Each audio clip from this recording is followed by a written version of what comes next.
I put this video together because Ark Raiders has one of the most layered, fragmented lore setups I have seen in a game in a long time, and most of it gets buried under gameplay footage and patch notes. I wanted to pull everything out, lay it flat, and actually walk through what the Ark invasion means from the beginning to where things stand now. One specific choice I made when assembling this was to lead with the environmental and audio lore rather than the official faction descriptions, because I think the world itself tells a more honest story than any in-game text entry does. A lot of the details here are my interpretation of scattered sources, so when something is uncertain, I will say so. This is not a definitive canon breakdown. This is me reading the evidence and telling you what I think it points toward. Before I move forward, I'm counting on you to support my channel by clicking that tiny subscribe button so that we can spread these amazing videos to folks like you around the world. Thank you. Chapter 1. Before the Sky Broke. There was a world before the Ark came, and the game is surprisingly generous about letting you piece it together if you pay attention to the right things. The pre-invasion Earth suggested by the environmental lore of Ark Raiders is not a utopia. It is not a clean, optimistic future where humanity had solved its problems. What the scattered records, the rusted infrastructure, the half-finished construction zones, and the faded signage all point toward is something more familiar. A world that was moving fast, building constantly, expanding in every direction, and not entirely sure what it was building toward. The settlements that raiders now comb through were not small towns. They were dense, industrial, and layered. You find evidence of multiple generations of construction in the same location. Old concrete under newer prefab panels, water pipes that feed into systems that feed into larger systems. This was a civilization that had been accumulating itself for a long time before everything stopped.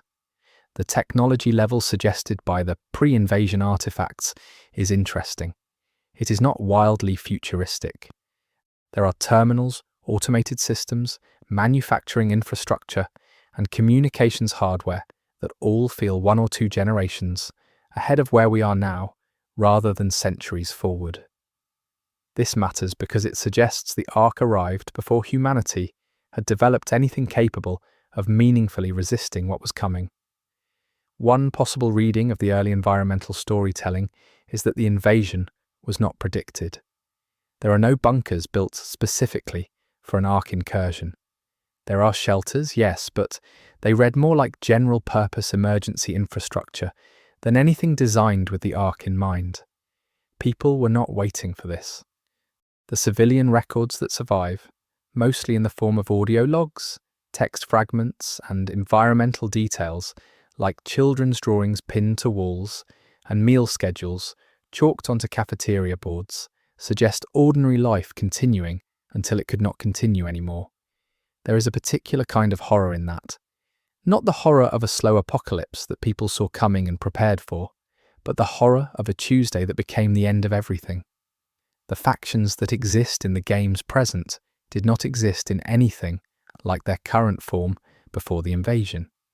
What you find instead are precursor organizations, corporate supply chains, government infrastructure, military logistics networks. These did not become the factions players interact with overnight. They evolved, fractured, reformed, and hardened over what the lore suggests was a significant period of time. The geography of the pre-invasion world, as suggested by the maps and the names of locations, points toward a setting somewhere in the broader European or Central Asian corridor, though the game is deliberately vague about this. The architecture mixes influences in a way that feels intentional rather than lazy, and the naming conventions for facilities and townships suggest a society that had gone through significant political reorganization at some point before the Ark showed up. Water infrastructure is one of the most telling pre-invasion details. There is a lot of it: reservoirs, pumping stations, treatment facilities, distribution networks. This was a world that had invested heavily in managed water supply, which tells you something about both its population density and its organizational capacity.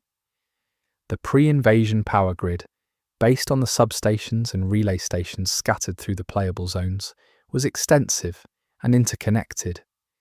This matters because it means the Ark's disruption of that grid was not a minor inconvenience, it was catastrophic. An interconnected grid means a cascading failure when one node goes down. When the Ark started falling and the infrastructure started breaking, it broke everywhere at once. Agricultural evidence is harder to find but not absent. The processing facilities, the storage warehouses, the refrigeration infrastructure. Someone was feeding a lot of people from a centralized supply chain.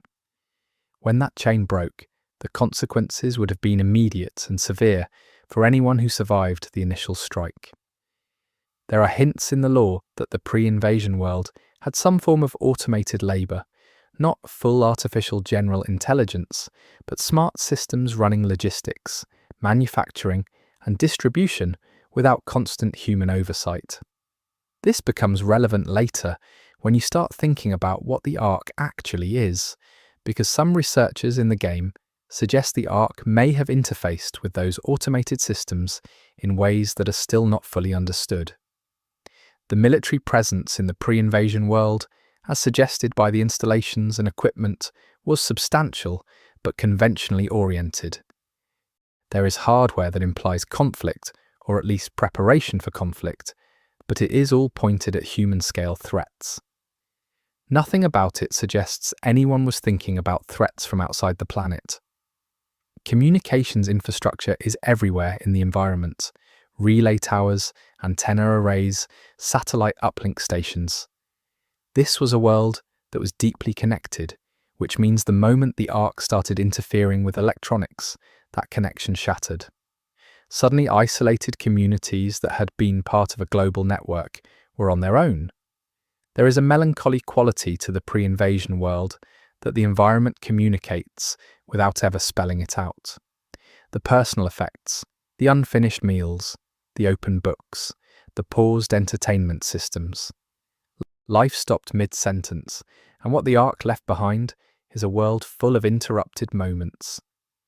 The economic structure of the pre-invasion world is hinted at through corporate branding, facility ownership markings, and the distribution of goods found in storage areas. This was not a post-scarcity society. There are clear markers of ownership, supply chain management, and commercial competition. Some of the factions in the game's present appear to have grown directly out of pre-invasion corporate structures, which tells you something about what survived and what did not. One detail that gets overlooked is the evidence of pre-invasion scientific research. There are facilities that appear to have been dedicated to materials science, atmospheric research, and energy systems. Whether any of this research was related to what eventually became Ark Raider technology is something the lore leaves deliberately ambiguous. The people themselves are mostly gone from the pre-invasion world, but they leave traces everywhere. The scale of what was lost is communicated through accumulation rather than spectacle. It is not one dramatic ruin. It is thousands of small details that add up to an entire civilization that stopped existing. Understanding the pre-invasion world is important because it reframes everything that comes after. The Ark did not arrive in a world that was ready. It arrived in a world that was busy, distracted, going about its business. And then the sky broke. The settlement patterns visible in the game suggest that the pre-invasion population had been concentrating in certain corridors for economic reasons, which meant that when the Ark came, those corridors took the heaviest hits. The most productive areas became the most devastated areas. The survivors who ended up in the underground were not necessarily the most prepared. They were often just the ones who happened to be in the right place when everything collapsed. There is a hierarchy implied by the shelter infrastructure. Not everyone got an equal underground berth. The facilities that eventually became raider bases show evidence of stratification. better equipped sections alongside stripped out sections. This suggests that the social structures of the pre-invasion world did not dissolve when people went underground. They compressed and intensified. The children's art on the walls of certain locations is one of the most effective pieces of environmental storytelling in the game. It is ordinary. Families, suns, houses, the things children draw when they are drawing happily. And then it stops. There is no arc to it, no progression toward darker imagery. It just stops because everything stopped. Pre-invasion transportation infrastructure tells a story of scale. Rail lines, road networks, cargo systems designed to move enormous quantities of goods across large distances. All of that stopped being useful almost immediately after the invasion began, because movement on the surface became dangerous and then impossible. The communications logs that survive are mostly mundane. Scheduling confirmations, supply requests, personnel notes. The last entries in many of them are notable for their abruptness, not final messages or dramatic farewells, just the ordinary trailing off of a system that stopped receiving input. One of the choices I made when putting this together was to spend real time on the pre-invasion material, because I think it is essential context that most lore videos skip in favour of jumping straight to the arc itself, but the arc only makes sense as a catastrophe if you understand what it fell on. The pre-invasion world had problems, inequality, resource competition, the political tensions implied by certain military installations. But it was functional, it was inhabited, it had momentum. The arc did not interrupt a dying world, it interrupted a living one. What that means for the survivors, for the raiders, for the factions operating in the game's present, is that everyone underground remembers a world that was working. They are not abstract descendants of a lost civilization. They are people who were alive when it stopped, or children of people who were. That grief is present in the lore even when it is not spoken directly. The pre-invasion infrastructure still shapes everything about how the underground world operates. The tunnels raiders use were not built for them. The equipment they repurpose was designed for different purposes. The entire raider existence is built on the bones of a civilization that did not plan for any of this. And that is the foundation. A busy, layered, imperfect world going about its business, unaware. The factories running, the lights on, the children drawing, and then the arc arrived. The silence that followed is what the game asks you to walk through, and once you understand what was there before, that silence is much heavier. There is one more thing worth noting about the pre-invasion period, which is that it was not entirely uniform. The lore suggests regional variation in how developed, how connected, and how militarized different areas were. This variation matters because it shaped which areas survived, in what condition, and which areas became the most dangerous zones to raid.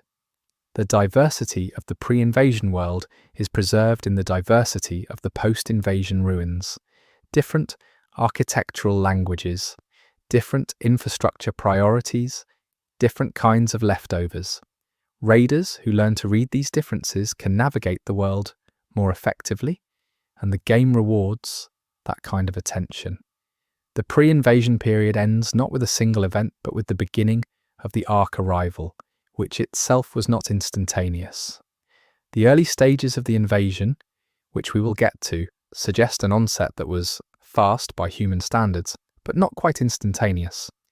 There was a window, brief but real, where people knew something was happening but did not yet understand what.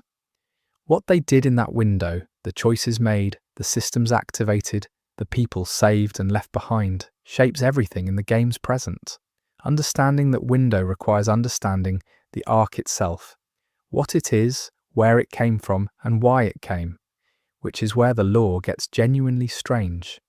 But before we get there, sit with the pre-invasion world for a moment. The lights on, the people busy, the sky still whole, because what comes next broke all of it. Chapter 2, What the Ark Actually Is. This is the chapter where the lore gets complicated, and I want to be upfront that a lot of what follows is interpretive. The game does not hand you a clean explanation of what the Ark is. It gives you fragments, and the fragments point in several directions at once. The name itself, Ark, is worth starting with. It is used both as a collective noun for the invasion force and as a descriptor for the individual units. An Ark, the Ark, Ark Raiders, fighting Ark. The word suggests something electrical, something curved, something connecting 2 points. Whether any of those connotations are intentional or just a naming convention is unclear, but the electrical resonance is hard to ignore given how Ark units interact with electronics. The most straightforward reading of the available lore is that the Ark is a mechanized force of extraterrestrial origin. Machines, autonomous or semi-autonomous, arriving from somewhere outside the planet and systematically engaging with the infrastructure and population of Earth in ways that are destructive but not entirely random. The not entirely random part is important, and I want to come back to it. The physical description of Ark units that emerges from the game's environmental storytelling and audio logs is consistent in some ways and wildly varied in others. There are small Ark units, there are large ones, there are flying ones, crawling ones, stationary ones. What they share appears to be a material composition and a general design philosophy, rather than a single form factor. Some of the surviving technical records suggest that early attempts to analyze captured or destroyed Ark units found materials that were not entirely unfamiliar, but arranged in ways that did not match any known manufacturing process. This points toward the Ark being genuinely alien in origin, rather than some terrestrial black project that went wrong, though that alternative theory does exist in the lore as a fringe position. The behaviour of Ark units is one of the most studied topics in the underground research communities the lore describes, and the behaviour is strange. Ark units are not simply destroying everything they encounter. They are selective. They engage some targets aggressively and ignore others. They prioritise certain infrastructure types. They cluster around specific kinds of terrain or facilities. One possible reading of this selective behaviour is that the Ark has objectives, that it is not simply a weapon of destruction, but something more like a harvesting or processing force. The lore does not confirm this, but it strongly suggests it in several places. The relationship between Ark units and electronics is one of the clearest behavioural patterns. Ark units appear to be drawn to active electronic systems in some contexts and to suppress them in others. They disrupt communications. They interface with automated machinery in ways that should not be possible given the incompatibility of systems. This has led some in-game researchers to theorize that the Ark is not just mechanical, but informational, that it is, in some sense, a kind of signal as much as a physical presence. This informational theory is one of the more interesting threads in the lore. If the Ark is partly a signal, then its interaction with pre-invasion automated systems starts to make more sense. Those systems did not just stop when the Ark arrived. Some of them changed, started doing things they were not programmed to do. The line between Ark unit and compromised human machine becomes unclear in certain documented cases. The size variation among Ark units spans an enormous range based on what the lore describes. The smallest documented Ark entities are roughly insect-scaled, the largest are building-sized. Whether these represent different types within a single species of machine, or different components of a larger system operating at different scales, is genuinely uncertain. The arc of Ark unit behaviour, if you will forgive the phrasing, appears to shift over time. Early invasion records describe Ark units that were aggressive and indiscriminate. Later records describe something more methodical. This change in behaviour is either evidence of the Ark adapting, learning, or executing a plan that has phases, or it could simply reflect the fact that, in the early chaos, Everything looked like undifferentiated destruction because no one was in a position to observe carefully. Origin theories for the Ark populate the in-game lore in significant numbers. The extraterrestrial hypothesis is the most common. A second theory suggests the Ark is a von Neumann probe scenario, self-replicating machines sent across space that arrived at Earth and began executing their programming. This would explain the variety of unit types which could represent different generations or specialized functions within a self-replicating system. A third theory, held by a small number of in-game researchers, is that the Ark originated on Earth or in the Earth system, possibly as a failed experiment in autonomous systems that achieved some form of escape capability before returning. This theory is mostly dismissed in the lore, but is mentioned enough times to suggest the writers wanted it on the table. The material properties of Ark components, as described in the lore, are relevant to raiders because those components are valuable, not just as scrap, but as functional material. Ark-derived technology underpins some of the most sophisticated equipment available in the post-invasion world. This creates a brutal economic logic where the force that destroyed civilization is also the source of the materials needed to survive. What the Ark wants, if want is even the right word for a machine, is the central unanswered question in the lore. The behavioral evidence points toward resource extraction of some kind. The Ark appears to be processing certain materials, certain environmental features, certain types of energy. What it is doing with those processed materials is unknown. One theory is that the Ark is terraforming, or more accurately, preparing Earth's environment or resources for some other purpose or some other arrival. The invasion in this reading is not an end in itself, but a preparatory phase. This is a disturbing interpretation, but the lore does not rule it out. Another theory is that the Ark is self-sustaining in a way that requires ongoing resource acquisition from its environment. The Ark needs to consume Earth's resources simply to keep operating. In this reading, there is no larger plan. The Ark is just a machine doing what it was built to do, endlessly, without purpose beyond its own continuation. The distinction between these theories matters enormously for how the human factions in the game approach the Ark. If the Ark is executing a plan, then understanding that plan offers a route to disrupting it. If the Ark is simply a self-perpetuating system, then disruption means something different. You do not defeat a logic, you just stop feeding it. Ark units do not appear to communicate with each other in any way that human technology has been able to intercept, at least not in any electromagnetic range that surviving sensors can detect. They coordinate clearly because their behavior shows patterns that would require some form of information sharing. But how that coordination happens is unknown. This coordination without detectable communication is one of the more unsettling aspects of the Ark. It implies a layer of the Ark's operation that humans cannot access or observe. What else might be happening in that invisible layer is a question the lore raises and does not answer. The impact of Ark presence on the physical environment goes beyond the obvious destruction. Certain areas where Ark units have been active show environmental changes, soil composition, atmospheric chemistry, the behavior of local electronics. These changes are subtle and long-term, but they are documented in the in-game research. The Ark is changing things even when it is not visibly doing anything. Ark units that are destroyed do not simply stop. The immediate aftermath of a destroyed Ark unit is a deactivated machine. But what happens over longer timescales is documented to be more complicated. Components can reactivate. Partial units can merge with other partial units.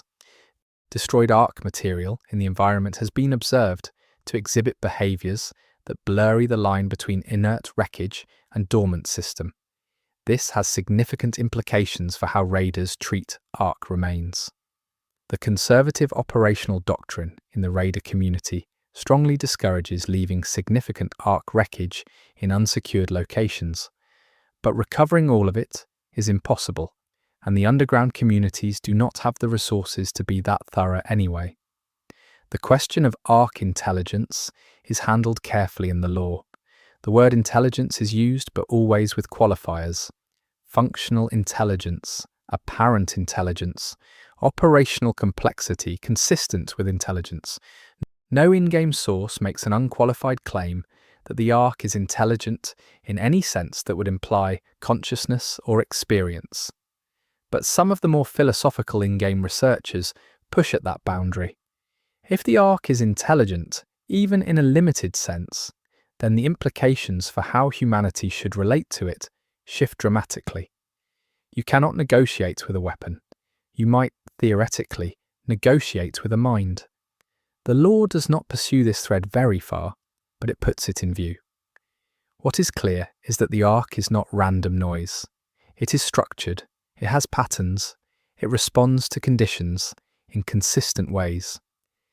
Something is organizing it, whether that something is an internal logic, a remote command, or something that functions like intention is the question the law leaves open. The Ark is the central mystery of the game's world, and I think the writers made the right call by not resolving it. A fully explained Ark would be less frightening and less interesting than an Ark that remains genuinely unknown. The fragments point in directions. Some of them contradict each other, and in that uncertainty lives something that feels real in a way clean explanations never quite manage. What we know is this: the Ark came. It has physical form and behavioral consistency. It has disrupted and continues to disrupt human civilization on a fundamental level. Its ultimate purpose is unknown. Its origin is uncertain. And it is still here. That last point is the one raiders live with every day. The Ark is not a past event. It is a present reality. It is still falling, still moving, still doing whatever it is doing on the surface. And understanding what it is doing, stage by stage, is what we are here to piece together. Chapter 3. The First Days of the Fall. The initial phase of the Ark invasion is reconstructed almost entirely from fragments. Audio logs recorded in the first hours, emergency broadcasts that were cut short, security footage from facilities whose storage systems survived even when their human occupants did not. Survivor testimony collected years after the fact, already shaped by trauma and time. What emerges from those fragments is a picture of the first days that is chaotic in the way that real events are chaotic, not dramatic in a clean narrative sense, but overwhelming in a way that made coherent observation almost impossible. The first documented Ark arrivals were not universally recognized as such. The initial entries in what became the Ark invasion record describe atmospheric phenomena, unusual readings, interference with communications and navigation systems. These were flagged as anomalies, investigated through normal channels, escalated through normal chains of command. The escalation was slow relative to what was actually happening. Bureaucratic structures exist to filter out false alarms, and they are tuned for the kinds of threats that have existed before. A genuinely novel threat, something outside the category of anything previously experienced, tends to move through those structures slowly because no one is quite sure which category it belongs in. By the time the first Ark units made direct physical contact with the surface, the institutional response was already behind the reality by several hours. This gap between when the Ark arrived and when organized human response began is one of the factors that shaped the severity of the early invasion period. The first physical Ark presences on the surface appear, based on the fragmentary record, to have been relatively small units, not the largest Ark types documented later. This has led some in-game researchers to suggest that the early units were scouts or advance elements, and that the heavier invasion force followed once those units had established whatever conditions the Ark required. The electromagnetic effects of Ark arrival were felt before the physical units became visible. Communications degraded, power systems fluctuated, automated infrastructure began behaving erratically. For many people in populated areas, the first sign that something was wrong was not an arc unit, but a lights-out moment, a loss of connection, a silence where there should have been signal. That silence is described repeatedly in survivor accounts as the moment they knew something fundamental had changed. Not the first explosion, not the first confirmed arc sighting.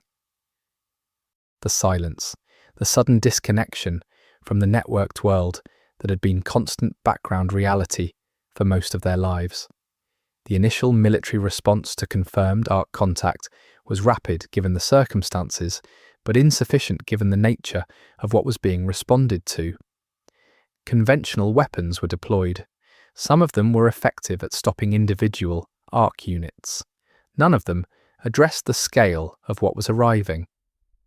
One of the most documented early engagement records describes a military unit encountering a formation of arc entities in an industrial area and successfully destroying several of them before being forced to withdraw when more arc units arrived to replace the destroyed ones.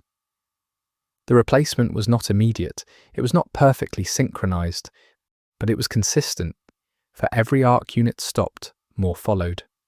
This replacement dynamic shaped the entire early military phase of the invasion. The problem was not that arc units were individually indestructible. The problem was that the supply of arc units appeared to be functionally inexhaustible relative to any military force available to oppose them. The civilian population response in the early days was shaped heavily by the collapse of communications. Without reliable information, decision-making defaulted to instinct and rumor. Some people sheltered in place, some fled, some moved toward the sounds of conflict, assuming that where military response was happening was where safety could be found. The shelter-in-place decision saved many people in certain circumstances and killed many people in others, depending almost entirely on factors that could not have been known in the moment, whether the local arc presence was aggressive or focused on infrastructure, whether the building had structural features that mattered, whether the loss of power and water would be short-term or permanent. The early communications that did survive show a pattern of escalating confusion. Broadcast systems that came back online for brief periods, instructions from authorities that contradicted each other, reports from different locations that could not be reconciled into a coherent picture of what was happening. Some of the most valuable early records in the law are the ones that were clearly made by people who had no idea they were making a record that would matter later. An automated system continuing to log environmental data. A security camera continuing to record footage. A research station's instruments continuing to take measurements. These have a clarity that the deliberately made communications lack, because they have no agenda and no fear. The first days saw the emergence of what would later become formalized raider culture, though no one called it that then. Small groups forming for mutual protection. Individuals with specialized skills becoming suddenly valuable in new ways. The collapse of normal social hierarchies and the rapid formation of new ones based on immediate utility and physical proximity. What you knew before the invasion mattered much less than what you knew how to do in the first days. Medical knowledge, engineering knowledge, knowledge of the local physical environment, how to find water, how to find food, how to move without being noticed by arc units. These skills elevated people, regardless of their pre-invasion social position. The first underground movements began almost immediately, though underground is used loosely here. People moved into basements, into tunnels, into any space that put physical material between them and the surface. The logic was intuitive, even without information. The arc was coming from above. Below felt safer. The infrastructure that would eventually support permanent underground habitation was not purpose-built in the first days. It was repurposed: subway systems, utility tunnels, industrial basements, mine shafts in areas where they existed. Whatever was already underground and could be accessed became shelter. The first days also saw the emergence of the resource scarcity dynamic that would define underground life for years. Food, water, medical supplies, power sources, all of them suddenly finite and contested in ways they had not been before. The social dynamics that came with that scarcity were established early and proved durable. There is documentation in the lore of specific facilities that became early large-scale shelters, places where enough people gathered in the first days to create something that looked, even then, like a community. These facilities shaped the geography of the underground world that players inhabit. The decisions made in those first days about who was let in, who was turned away, what rules were established, what leadership emerged, echo through to the present of the game. The Ark's behaviour in the first days, based on the records, was aggressive and wide-ranging. Units appeared in locations across a large geographic area in a time frame that suggested either very rapid deployment or the prior positioning of Ark assets that no one had detected. This speed of appearance across a wide area is one of the details that most strongly supports the theory that the invasion was planned and that advance elements were already in position before the main arrival. The weapons that proved effective against early Ark units were conventional but needed to be deployed at close range in most cases.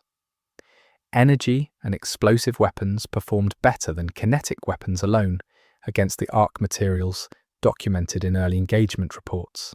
This preference shaped the rapid evolution of raider and military equipment that followed. The first days ended not with any decisive event, but with the establishment of a new baseline. The Ark was present, it was ongoing.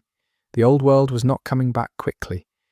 Survivors adapted to this reality at different speeds and in different ways, but the adaptation happened because the alternative was not surviving.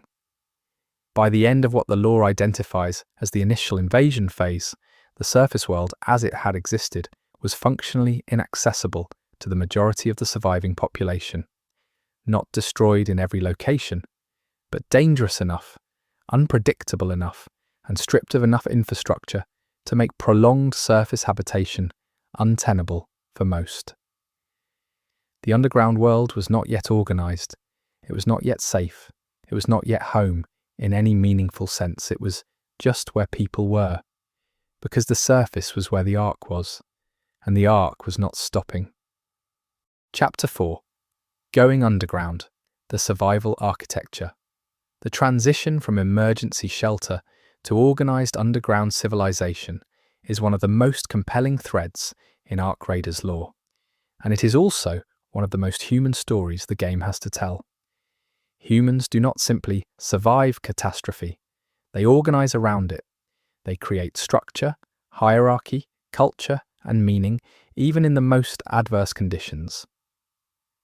The underground world of Ark Raiders is a testament to that capacity, and understanding how it developed helps explain why every faction, every raider community, and every piece of underground politics looks the way it does. The first generation of underground settlements were not planned. They were accumulated. People found a space that worked and more people came because a working space with people already in it was safer than the alternatives. Critical mass created stability. Stability attracted more people. The settlements grew organically until they hit the limits of their physical infrastructure or their resource base. The physical architecture of underground survival was shaped almost entirely by what already existed underground before the invasion. Different settlements had very different characters depending on what kind of pre-invasion infrastructure they had to work with. A settlement built in a subway system had different spatial logic than one built in a mine complex or an industrial basement network. Water was the first great organizing challenge. Pre-invasion water infrastructure was mostly surface-dependent at some point in its chain. Reservoirs, treatment plants, pumping stations. When the surface became inaccessible, settlements that had access to underground water sources, aquifers, underground rivers, deep wells had a decisive advantage over those that did not. The settlements that solved water early became anchors. Other settlements formed relationships with them.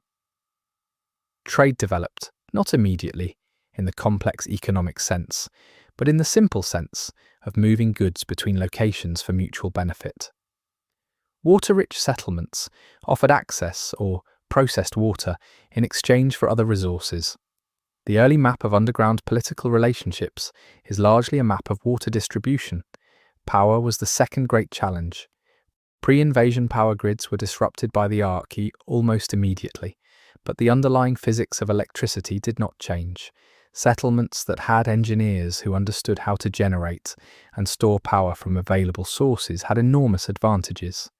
Geothermal access, underground streams for microhydro, salvaged photovoltaic equipment repurposed in creative ways, battery systems stripped from everything they could be stripped from.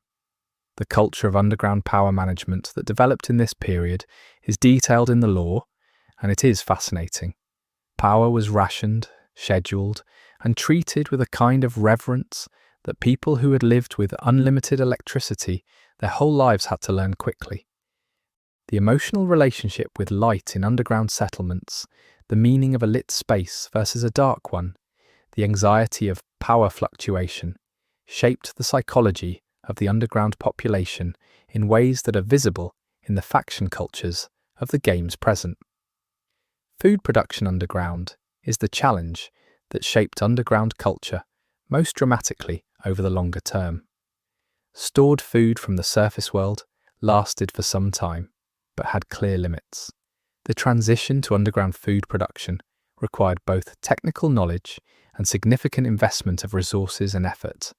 Fungal cultivation was the most accessible early food production method, and its marks are all over the law. Mushrooms and related organisms can be grown in dark, damp environments with relatively simple equipment. The cultural footprint of fungal food is enormous in the underground world. It appears in the food culture, in the slang, in the environmental details of settled areas. Hydroponic and aeroponic systems came next, as settlements acquired the knowledge and materials to build and operate them.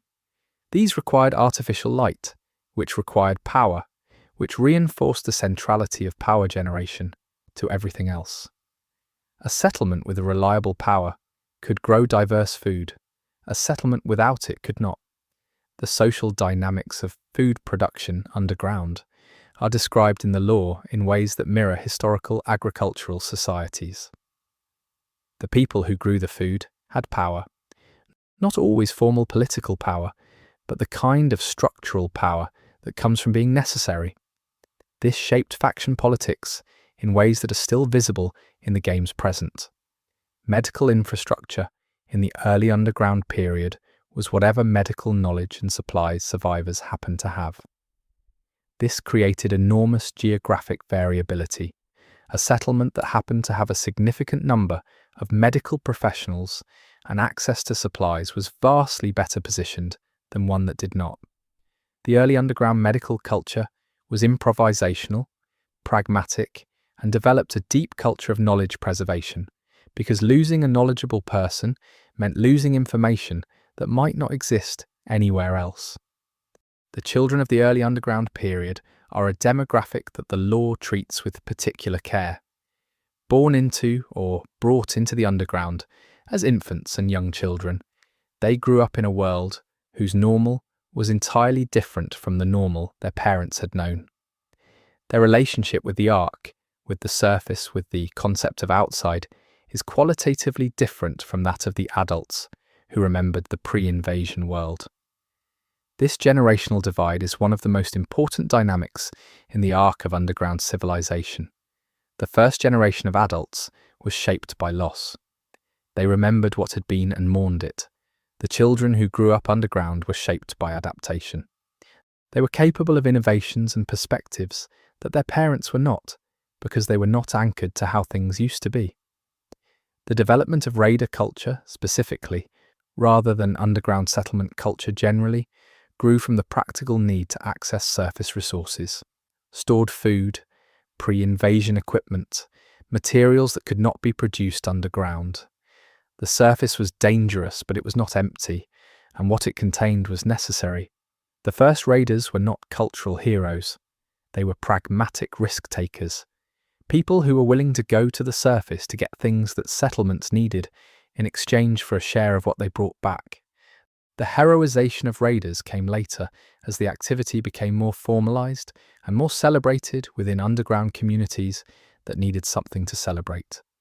Early raider equipment was improvised from whatever was available, protective gear made from pre-invasion industrial materials, weapons modified for arc combat based on early engagement experience, navigation tools that worked without satellite or network connection.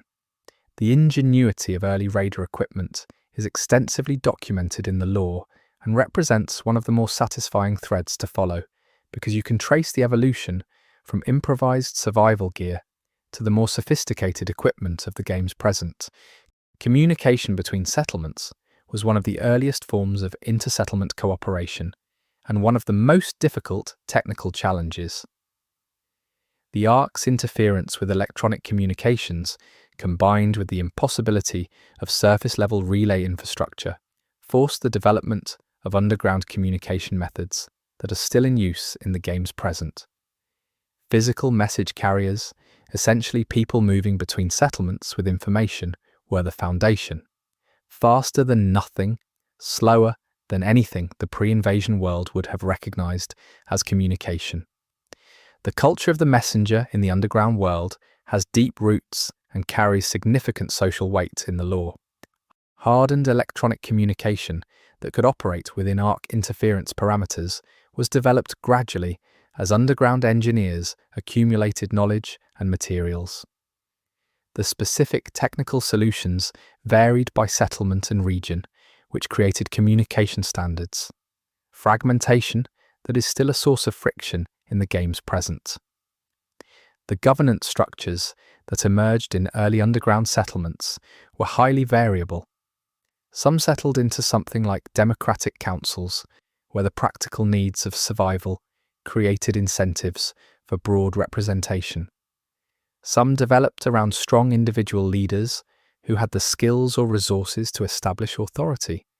Some adopted pre-invasion institutional structures, particularly military hierarchy, which had the advantage of clear chain of command and the disadvantage of less flexibility. None of these governance models was universally successful. The law documents settlements that failed for governance reasons, internal conflict overwhelming the capacity to manage survival challenges. It documents settlements that succeeded under leadership that would have been considered illegitimate in the pre-invasion world. The underground was a laboratory for governance under extreme constraint. Resource conflicts between settlements began early and never fully stopped.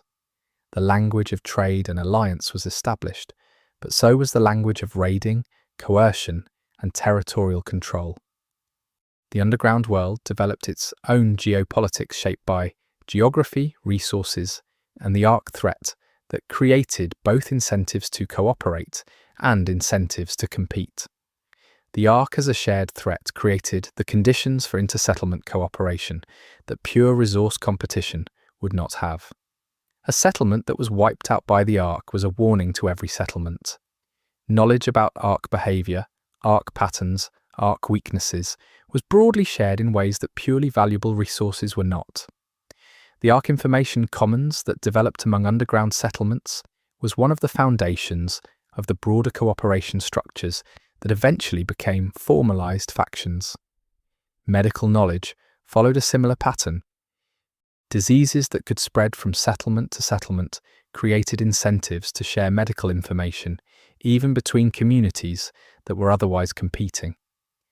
The underground medical networks that developed in this period were one of the most cooperative features of the early underground world. The physical expansion of underground settlements over time is one of the most dramatic aspects of the survival architecture story. Early settlements occupied existing spaces. Later settlements began actively extending those spaces, digging, reinforcing, connecting tunnels, creating infrastructure that had not existed before the invasion. This active construction underground was one of the most significant expressions of long-term thinking in the early underground period. Digging is expensive in time and energy. A community that invests in digging is betting on a future. The settlements that dug are the ones that became significant communities in the game's present. The psychological architecture of underground life is as important as the physical architecture, and the lore attends to it. Claustrophobia, the need for light, the psychological effects of never seeing open sky.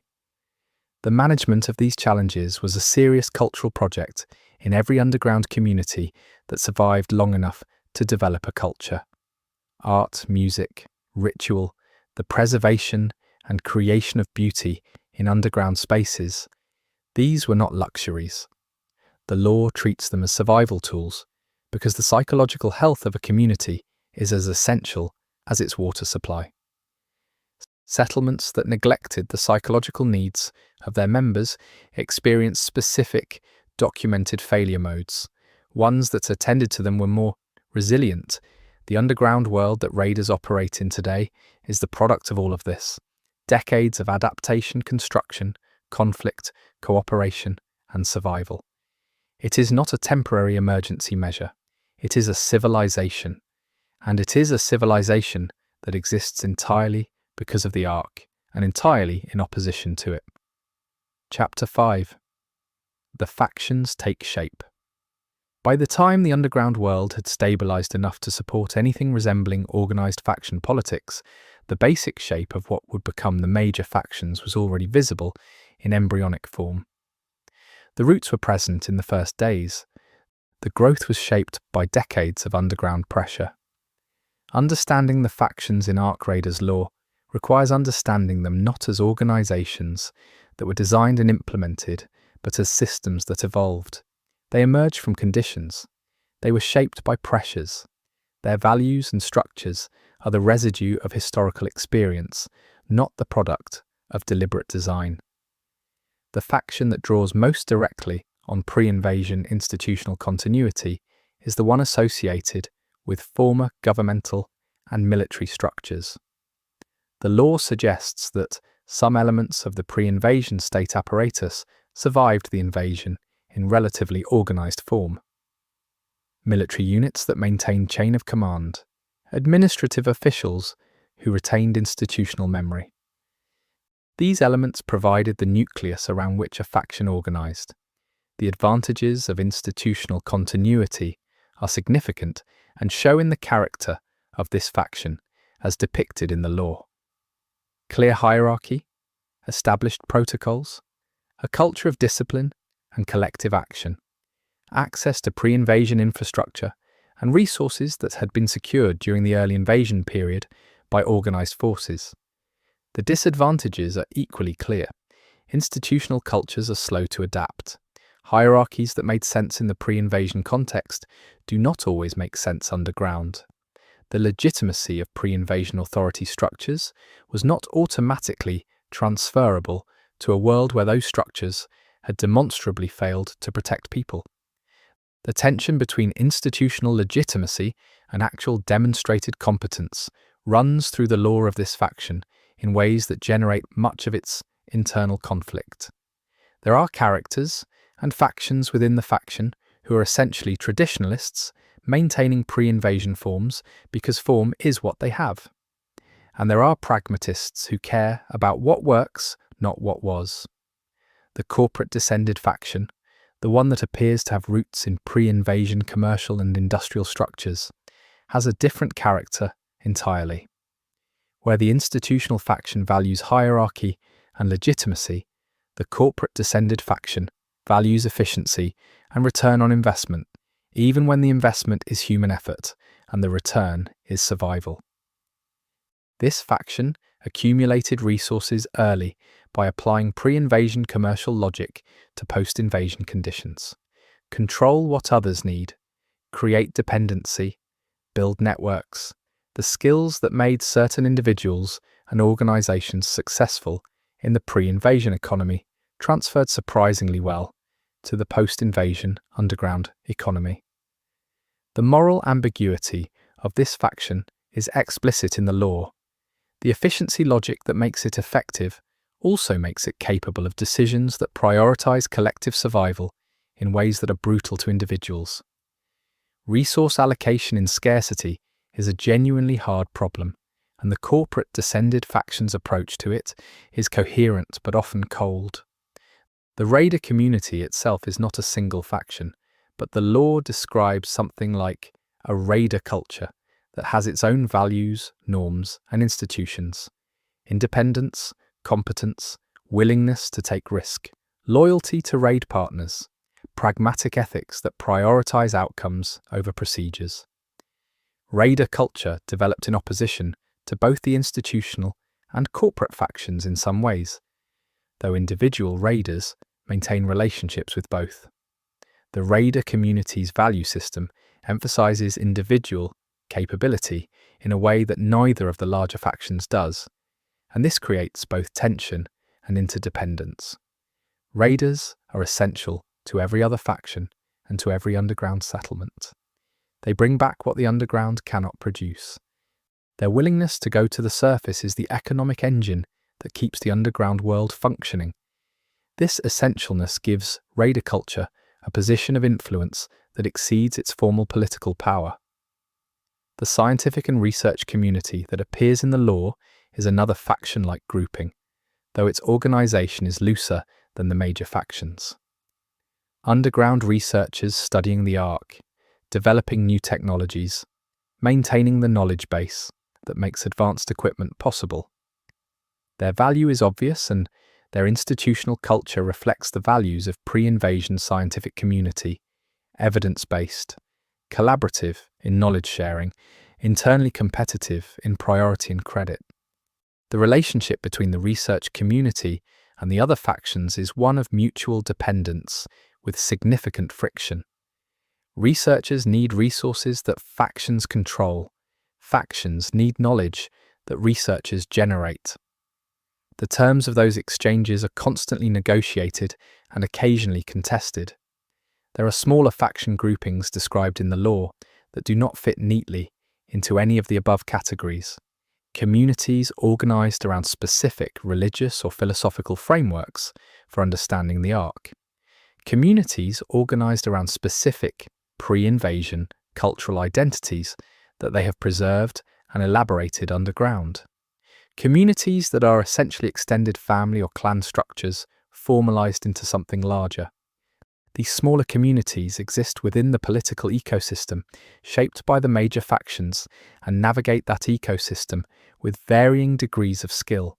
Some align with major factions, some maintain careful neutrality, some operate in spaces between the major factions' attention. The development of interfaction politics is one of the richest threads in the law. The major factions need each other and distrust each other in approximately equal measure. They cooperate on the Ark threat because the alternative is extinction. They compete on resources and influence because both are scarce. The formal institutions of interfaction cooperation, the councils, the trade agreements, the shared protocols for Ark engagement are all products of long negotiation and painful experience. They are not robust. They depend on the continued willingness of factions to honor commitments that are sometimes inconvenient to honor. The informal institutions are in some ways more durable. The raider community's ethical norms around information sharing about Ark threats, for example, operate outside any formal faction agreement. They exist because they work and because the consequences of violating them are social rather than legal. Faction identity is a complex thing in the underground world, as the law describes it. People are not simply members of a faction in the way that citizens belong to a state. They have affiliations, allegiances, dependencies, and obligations that are layered and sometimes contradictory. A person might live in a settlement aligned with one faction, work for another, and have family loyalty to a third. The question of faction loyalty is particularly complicated for raiders, who by the nature of their work develop relationships across faction lines. A raider who is formally affiliated with one faction will often have personal relationships with individuals in others. These cross-cutting ties are a source of social resilience in the underground world, but also a constant source of political complication for the factions. The history of faction conflicts, the periods of open hostility between major factions, is documented in the lore and shapes the current political situation. Old injuries are not forgotten. Old alliances are not fully trusted.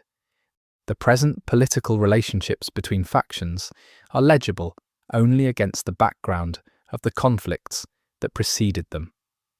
One of the most significant historical faction conflicts documented in the lore involves a dispute over a major resource discovery that each faction believed it had a prior claim to.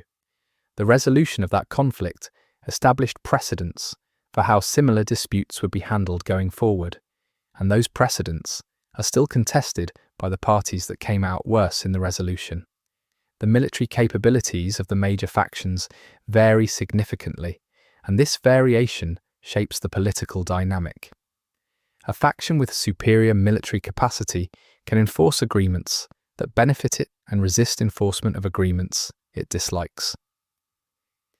This creates structural asymmetries that formal agreements cannot fully compensate for.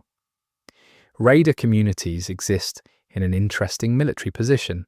Individual raiders are skilled combatants, but raider communities do not have the organizational capacity for sustained military action that the major factions do. This makes raider communities politically dependent in ways that their economic essentialness might suggest they should not be. The Ark as shared threat has been the most consistent check on faction conflict. When Ark activity increases, or when a new Ark behavior pattern is documented, faction politics tends to shift toward cooperation. When Ark pressure decreases, or when it appears to decrease, inter-faction competition tends to intensify. Some observers within the lore have noted a disturbing dynamic, that factions have an ambiguous relationship with Ark pressure.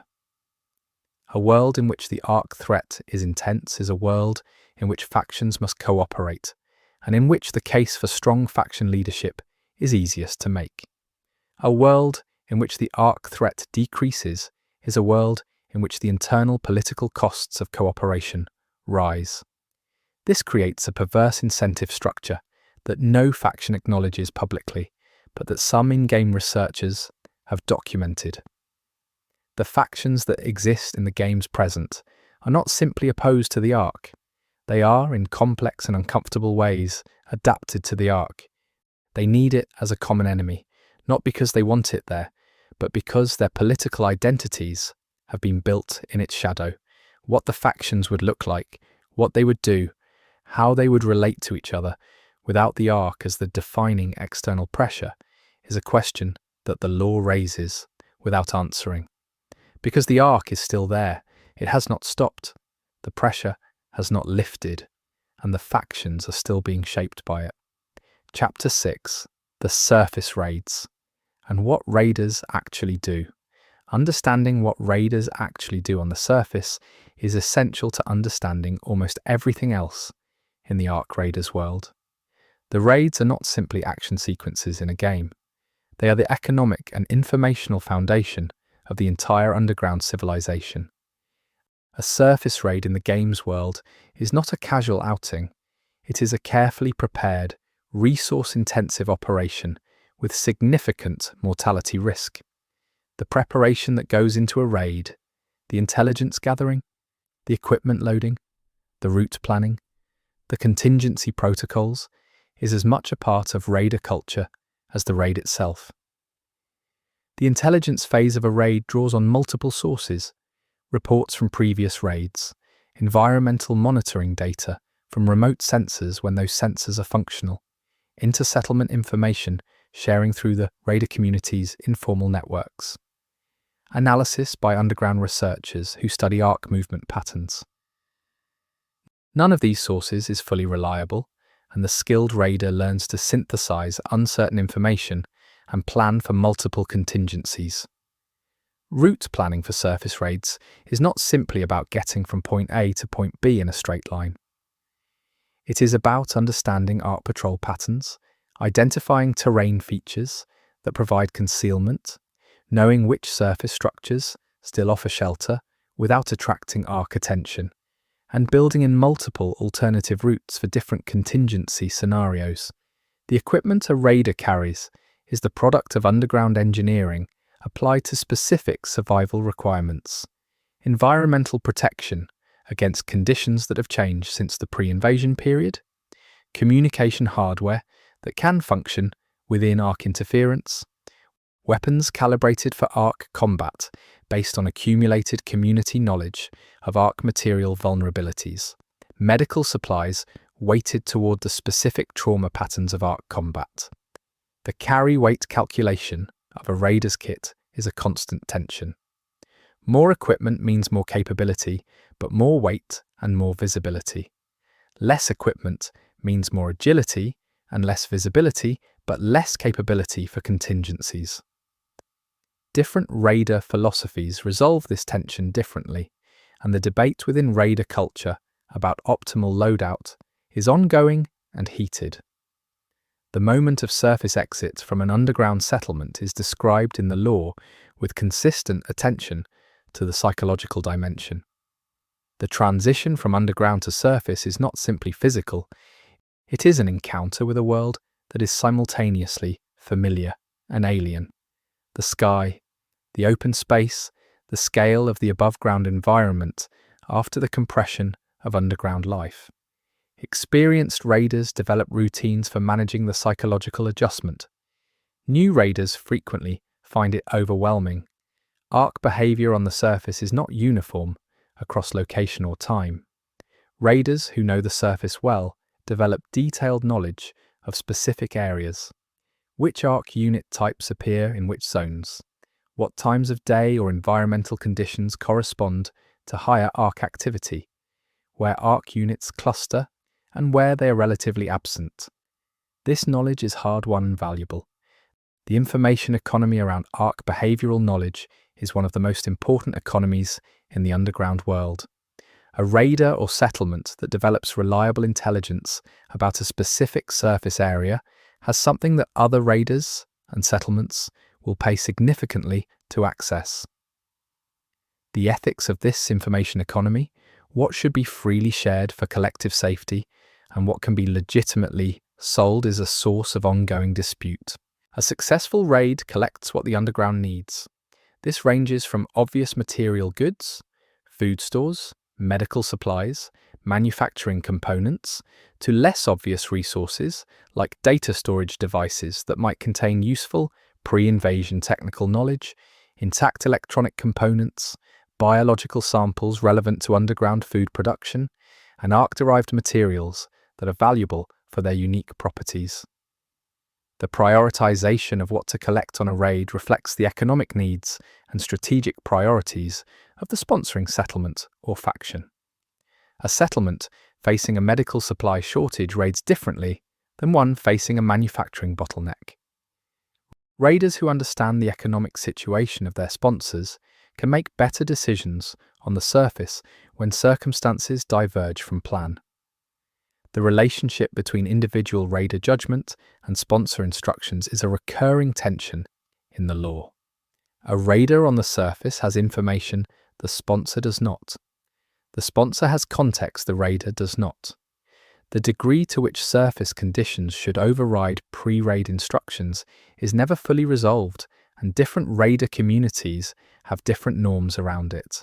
Combat with Ark units during raids is documented in the lore, with specificity about what works and what does not. The accumulated combat knowledge of the raider community is one of its most important assets. How different Ark unit types respond to different weapons. Which Ark behaviors indicate imminent attack and which are non-aggressive. How to disengage from Ark contact when disengagement is the right choice. The tactical culture of raider Ark combat emphasizes avoidance over confrontation in most circumstances. A successful raid is usually one in which ARC contact was limited or avoided. Fighting ARC units costs resources, creates noise that attracts more ARC units, and risks casualties. The goal is to get what is needed and get back underground. Fighting is a last resort. This tactical philosophy has cultural implications that show up in how raider communities value different kinds of capability. Pure combat effectiveness is respected, but it is not the primary raider virtue. Intelligence gathering, route planning, threat assessment, the ability to stay unseen and move efficiently, these are the skills that define an elite raider in cultural terms. Casualties on raids are a persistent feature of raider life. Not every raid loses someone, but over the course of many raids, losses accumulate. The raider community has developed specific cultural frameworks for processing loss that balance grief with the functional necessity of continuing to send people to the surface. The memorialization practices, the specific ways raider communities honor the dead, are described in the lore with a depth that suggests the writers understood how central this was to the culture. The data brought back from raids, not just material goods, but observational information about the surface environment, ARC behavior patterns, the condition of specific locations, is formally processed in most raider communities through debrief systems. The debriefs are not just administrative, they are cultural moments where the surface experience is translated into the shared knowledge base of the underground community. The information from debriefs feeds into multiple downstream systems: the intelligence systems that inform future raid planning, the research systems studying the ARC, the medical systems tracking the health effects of surface exposure, the engineering systems developing better raider equipment. A successful raider debrief creates value beyond the physical goods brought back. The economics of raiding are complex. Raiders bear significant personal risk. The goods they bring back benefit the entire settlement or faction. How the value captured by a successful raid is distributed between the raiders who took the risk and the community that benefits is a perpetual source of negotiation. Most established raider communities operate under frameworks that compensate raiders significantly relative to non-raiders, with additional premium for high-risk operations and exceptional results. But the specific terms vary considerably, and the disputes they generate are a major source of intra-community politics. The difference between raider communities that are affiliated with major factions and those that operate independently is one of the structural features of the raider world. Affiliated raiders have access to better resources, intelligence, and equipment in exchange for operating within faction priorities and constraints. Independent raiders have more operational freedom, but fewer resources and less institutional support. Both models survive because both serve functions. Faction-affiliated raiders are more capable on average because of their resource advantage. Independent raiders can operate in situations and locations that faction politics makes unavailable to affiliated raiders. The underground world needs both. The culture of raider crews, the small groups of individuals who raid together regularly, is one of the most human elements of the lore. Crew cohesion is literally a survival factor. A crew that trusts each other, knows each other's capabilities, and has developed shared operational vocabulary and procedures is significantly more likely to come back from a difficult surface situation than one that does not. The formation of crews, the dynamics of crew membership, the consequences of crew breakups, the specific loyalties and tensions within crews, these are the social details that make the raider world feel inhabited rather than just described. The surface world that raiders operate in is not static. It changes over time as ARC activity reshapes the environment. Structures that were safe on one raid may not be safe on the next. Routes that were clear may be blocked. New ARC installations may appear. The surface is a constantly evolving threat environment, and the raiders who survive long enough to accumulate real expertise are the ones who treat their knowledge as provisional and stay alert to change. The experience of a raid, the specific phenomenology of moving through a dangerous, arc-present surface environment, is communicated in the lore through personal accounts and environmental detail. The sound of arc units at distance, the particular texture of arc-modified terrain, the feeling of surface air after a long period underground, the quality of surface light. These details make the surface world specific and real in the lore in ways that pure tactical description does not. What raiders do is not glamorous in the way that the heroization narrative within underground culture sometimes makes it seem. It is dangerous, physically demanding, psychologically stressful work that carries mortality risk on every outing and cumulative health costs, even on the outings that go well. But it is also essential. The underground world does not survive without it, and the people who do it, who go to the surface regularly and come back with what the underground needs, are the thread that connects the civilization below to the resources above. They are what keeps the lights on, literally in many cases, and that is worth understanding in full. Chapter 7. The Ark's ongoing presence, and what it changed. The Ark did not arrive and stop. That is perhaps the most important thing to understand about it. The invasion was not an event that happened and ended. It is an ongoing condition. The Ark is still present, still active, still changing the surface environment in ways that are documented and in ways that are not yet understood. The ongoing nature of the Ark presence means that the post-invasion world is not a stable post-apocalyptic setting. It is a dynamic one. The Ark continues to alter the conditions of the surface in ways that feed back into underground planning and raider operations. A world that was simply ruined would be predictable. A world that is still being actively worked on by an alien machine. Intelligence is not. The long-term environmental effects of Ark presence on the surface are documented in the lore across multiple categories. Atmospheric changes, soil composition changes, changes in the behavior of local water systems, changes in the electromagnetic environment. These are not dramatic, visible, instantaneous changes. They are slow, cumulative, and in many cases only detectable through careful measurement over time. The atmospheric changes are perhaps the most discussed in the lore because they are most directly relevant to surface survival. The specific alterations are not spelled out in simple terms, but the implication in the lore is that prolonged surface exposure carries health risks beyond the direct threat of Ark unit combat. Something about the surface environment has changed in ways that affect human physiology over extended exposure. This has practical implications for raids. The time limits on surface operations are not simply a function of Ark threat. They are also a function of physiological tolerance. Extended raids require specific equipment to manage the environmental effects. The research into those effects and the development of countermeasures is an ongoing project in underground research communities. The soil composition changes documented in areas of heavy Ark activity are one of the more scientifically interesting aspects of the lore for the researchers who study them.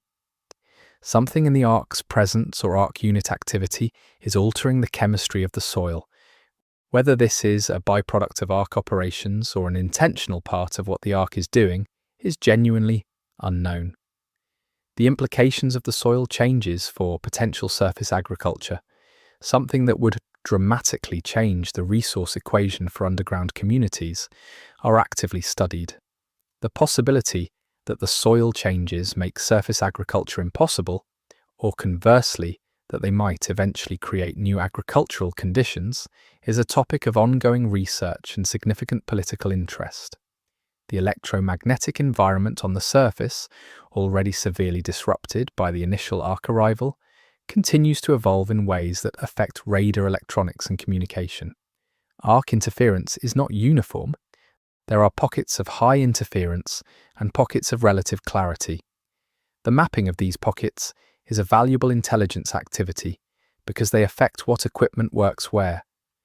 The patterns of Ark electromagnetic activity are one of the threads that the research community has studied most intensively, because understanding those patterns offers potential insight into arc operation generally.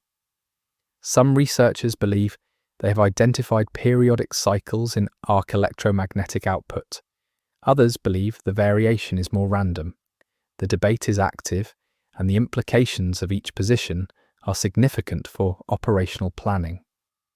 New arc unit types appearing after the initial invasion period are documented in the law. Whether these represent the arc deploying new elements of a planned force, the arc adapting and developing new unit forms in response to conditions, or the arc self-replicating with variations is genuinely uncertain. Each explanation has different implications for the long-term trajectory of the invasion. The appearance of new arc unit types is always a significant event in the underground world. Any change in the arc's operational profile requires updating tactical doctrine, developing new countermeasures, and reassessing prior assumptions. The raider community's institutional knowledge becomes temporarily less reliable until new knowledge about the new unit type is accumulated. Arc installations on the surface, structures that appear to have been built or modified by arc activity rather than simply occupied by arc units, are one of the most studied phenomena in the post-invasion period. They vary considerably in size and apparent function. Some appear to be processing stations of some kind. Some appear to be staging areas for arc unit operations. Some appear to have functions that researchers cannot identify.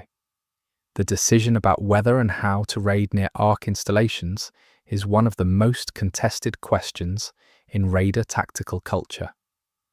The proximity of arc installations means higher arc unit density and more sophisticated arc responses, but it also means higher concentrations of arc-derived materials, which are among the most valuable resources available on the surface. The risk-reward calculation is perpetually debated. The observation that arc installations seem to be connected to each other in some way, that there appears to be a network logic to their distribution on the surface, is one of the more interesting research findings in the law. If the installations are networked, then understanding the network would be significant. What the network does, whether disrupting one node affects others, is a research priority that no one has fully cracked. Arc behavior at different times appears to show patterns that the research community has partially mapped.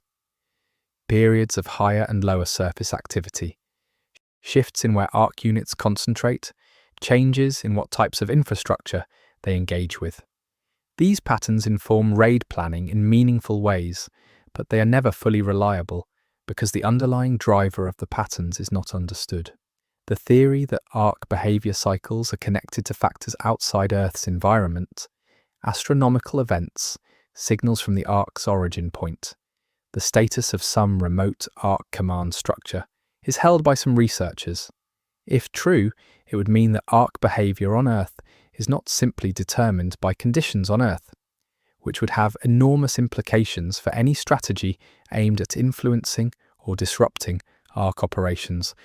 Underground communities have developed monitoring systems for arc surface activity that vary in sophistication, from simple acoustic listening posts to complex sensor networks that required significant resource investment to build and maintain.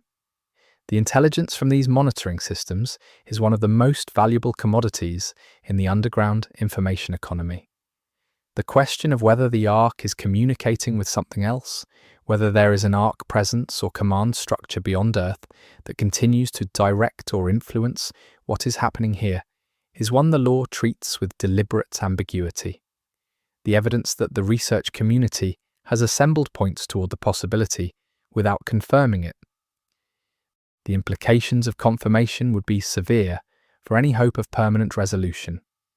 A resolved arc invasion, one in which the arc units currently present on Earth were somehow deactivated or destroyed, would not be a resolved situation if there is an ongoing arc presence elsewhere that could send more.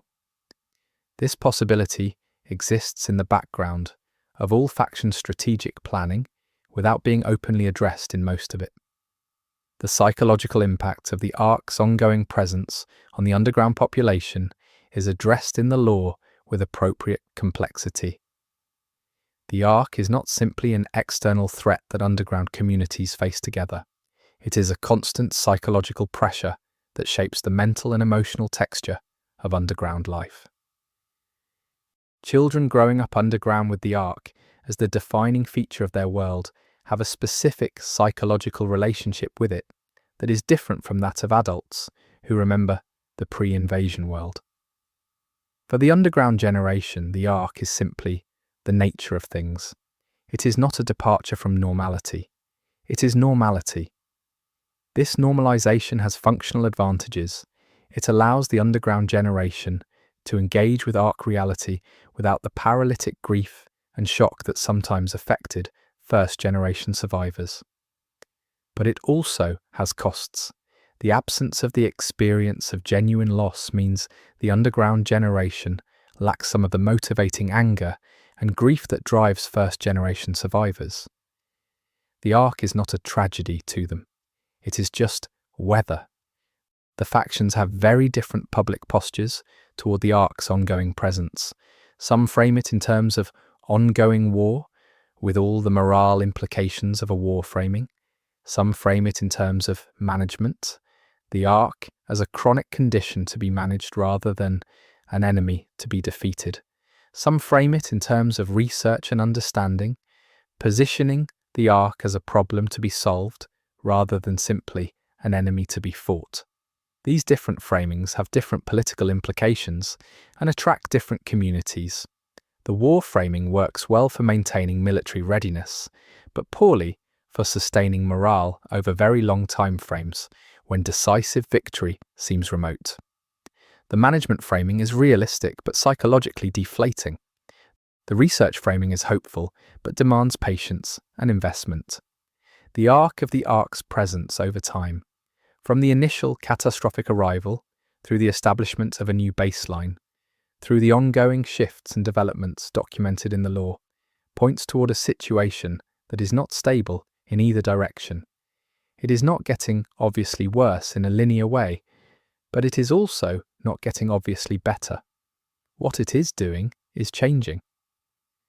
Slowly, in ways that are hard to track without careful attention, the surface environment and the Ark's operation within it continue to evolve, and the underground world continues to adapt to those changes.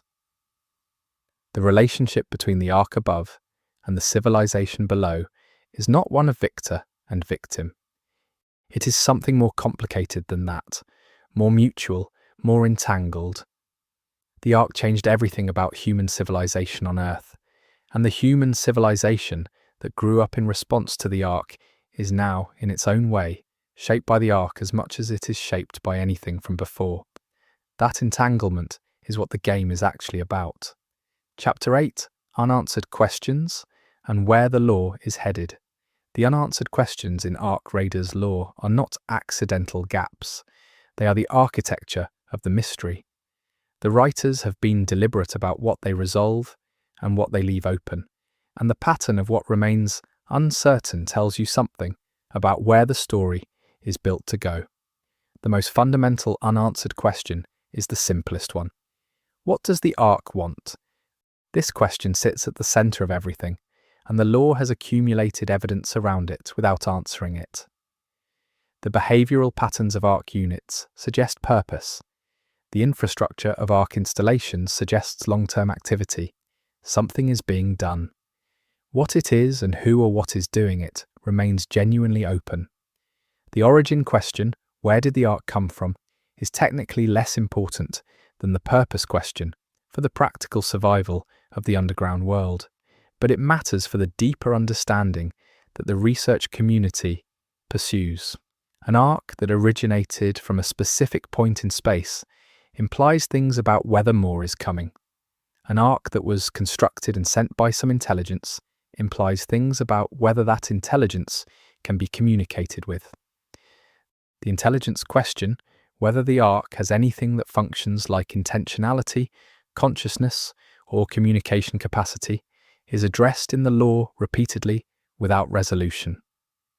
The evidence is consistent with a very sophisticated machine executing a very complex program. It is also consistent with something that genuinely processes information in ways that look like purposeful decision-making. The line between these interpretations is not clearly drawn. If the Ark can be communicated with, even in principle, that changes the entire strategic picture for humanity. A communicable intelligence is a negotiating partner. However alien, a machine executing a program is not. The practical implications of this distinction for the factions are enormous, which is why the question is politically charged as well as scientifically uncertain. The question of whether the Ark is self-contained, operating only with the resources it arrived with and those it has acquired on Earth, or whether it is connected to some larger system beyond Earth, is one that the law leaves deliberately open. If the Ark is self-contained, then attrition is a viable long-term strategy. If it is connected to a larger system, attrition is a local solution at best. The question of Ark-modified technology, the pre-invasion automated systems that appear to have been altered by Ark interaction, is one that the law raises in several places without fully exploring. What happened to those systems? Are they simply broken? Are they running Ark-influenced programming? Is there a class of technology on Earth that is partially Ark in character that no one has yet recognized? This thread has potential implications that are almost too large to think about clearly. If Ark influence has spread into terrestrial technology in ways that are not obvious, then the boundary between the human world and the Ark world is not simply the surface. It may be more present than that. The question of other underground populations, other survivors in different regions, other civilizations that developed in the underground of different parts of the world, is present in the law as implication rather than confirmed fact. The game's setting focuses on a specific region, but the pre-invasion world was global, and the Ark arrived globally. What happened elsewhere is not addressed directly, but the silence on the topic is itself a kind of answer. If other underground civilizations exist, and it would be strange if they did not, then the political world of the game is only a fraction of the actual post-invasion political reality.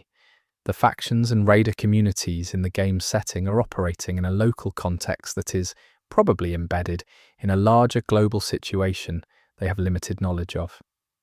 The long-term trajectory of the Ark's presence on Earth is the largest unanswered question. Is the Ark completing a task, and will it eventually stop or withdraw?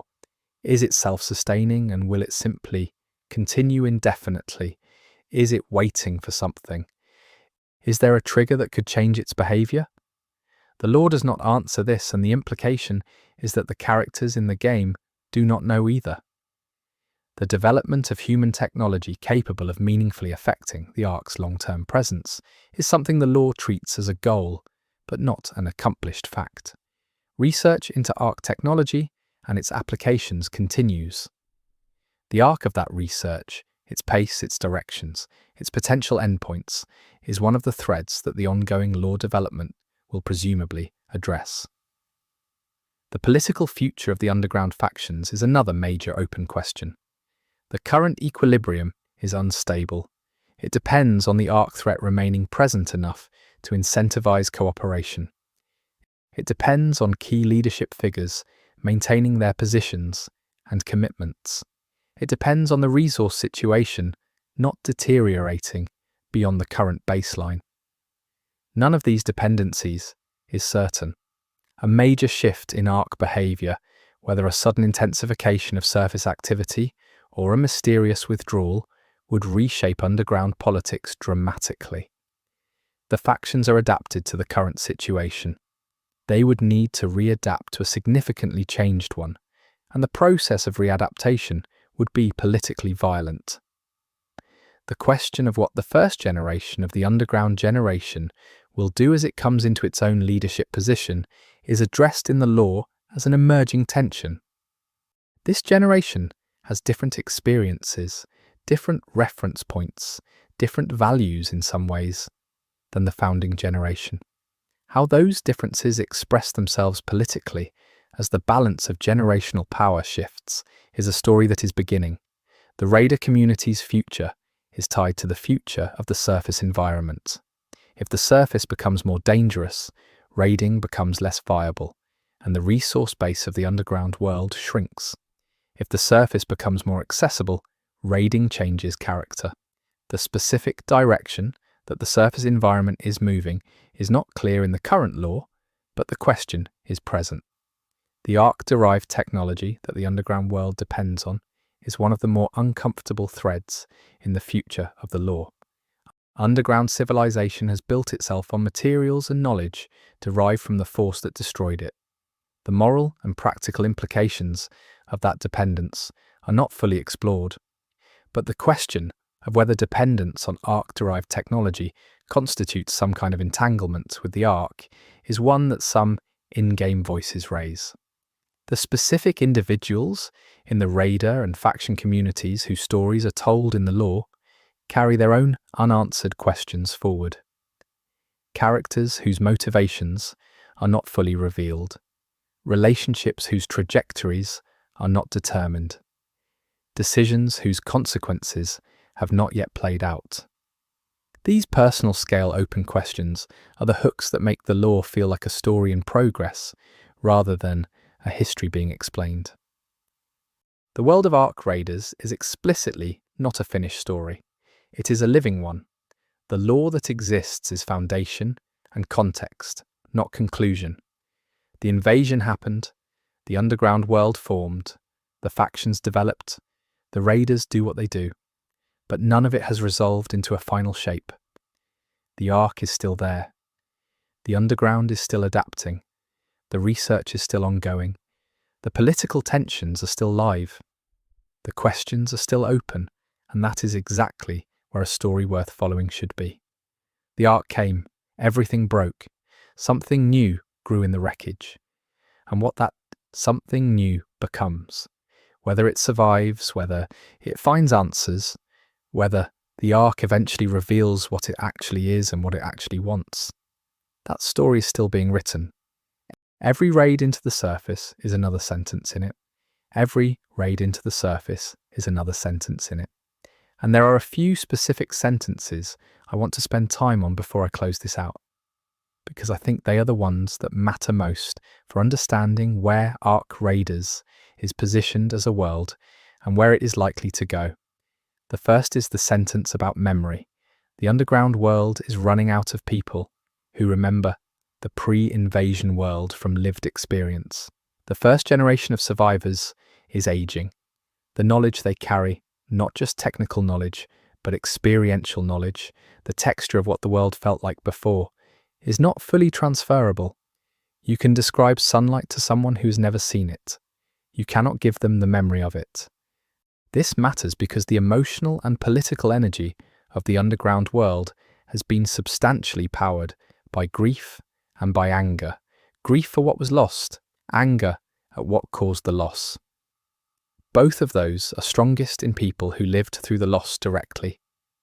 As that generation ages out of active roles, the underground world will be run increasingly by people for whom the pre-invasion world is history rather than memory. History generates different feelings than memory does. History can be analysed, contextualised, revised. Memory just hurts. The shift from a grief-driven underground politics to a history-driven one is already beginning in the lore, and its consequences are not yet clear, but the energy of that shift is present. The second sentence is about the Ark's patience, if patience is even the right word for a machine. One of the things the lore keeps returning to, without quite naming, is the temporal mismatch between human experience and Ark operation. Humans experience the invasion in terms of years and decades. The timescale on which the Ark appears to be operating, based on the slow, cumulative, environmental changes it is producing, suggests something much longer. The Ark may not be in a hurry in any sense that human cognition naturally grasps. This creates a specific kind of strategic problem. Human planning horizons are limited by human lifespans and by the political cycles of human institutions. A faction can commit to a 10-year plan. A 50-year plan is harder to sustain across leadership transitions. A plan that operates on a 200-year timescale is essentially impossible for a human institution to hold to. If the Ark is operating on a timescale of that order, then the human strategic response to it is necessarily reactive. Humans can adapt to what the Ark does. They cannot anticipate a plan whose execution window is longer than any human institution can maintain coherent attention. Some of the underground researchers in the lore have started to articulate this problem explicitly. The language they use is careful and academic, but the implication is stark. Humanity may be trying to respond to the Ark using cognitive and institutional tools that are simply not scaled for the problem.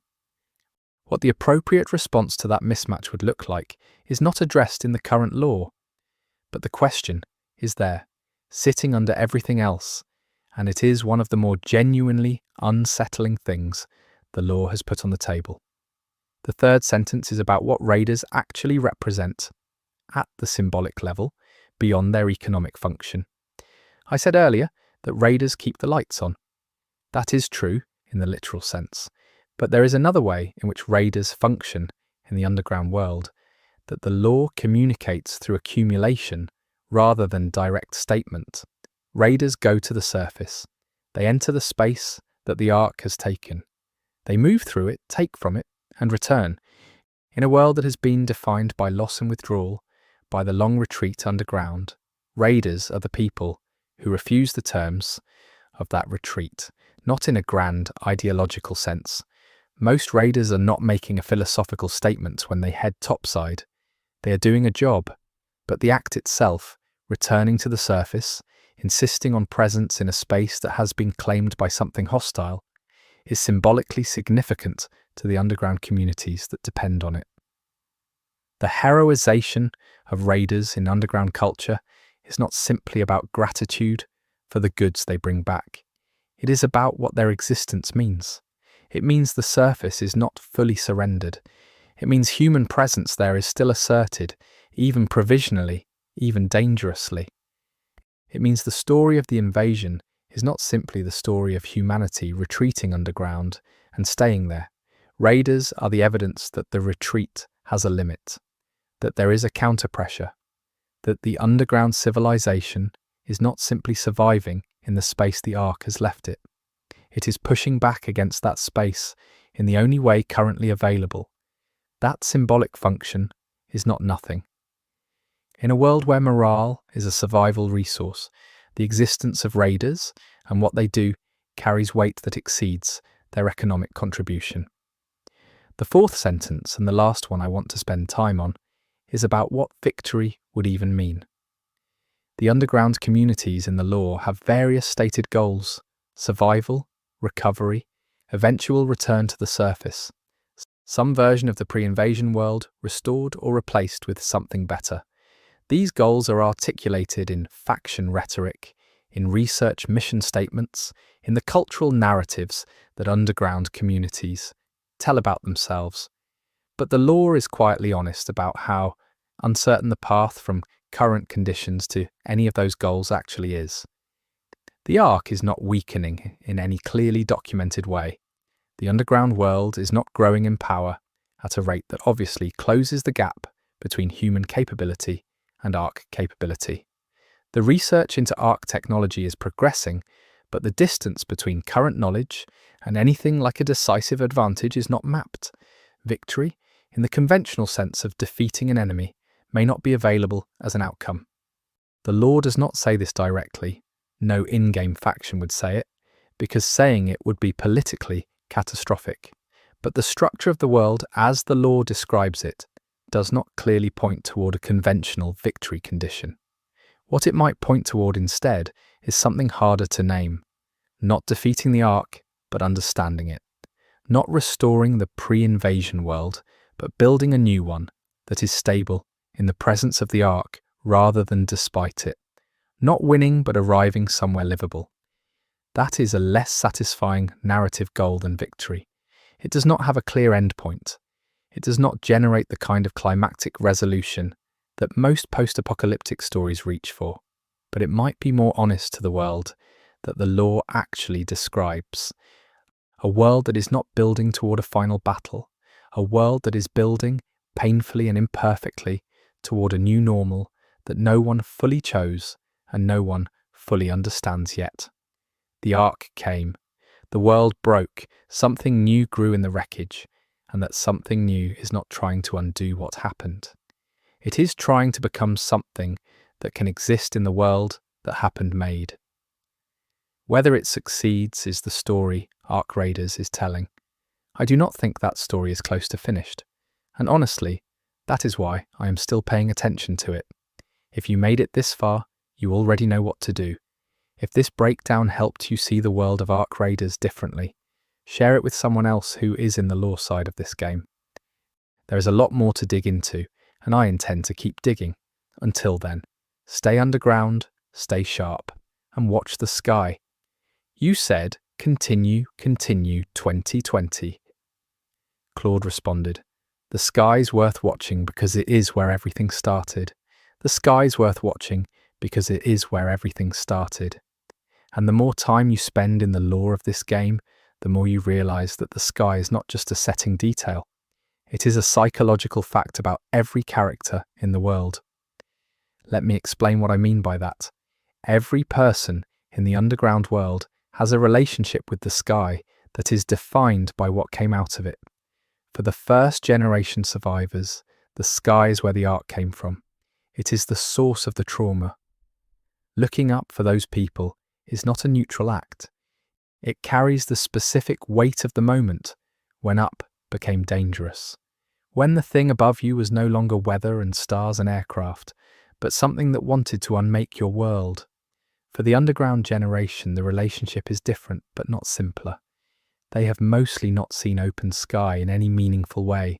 It is an abstraction, a concept, something described to them by people who remember it, preserved in pre-invasion media, visible in the photographs and videos that survived on storage devices brought back from surface raids.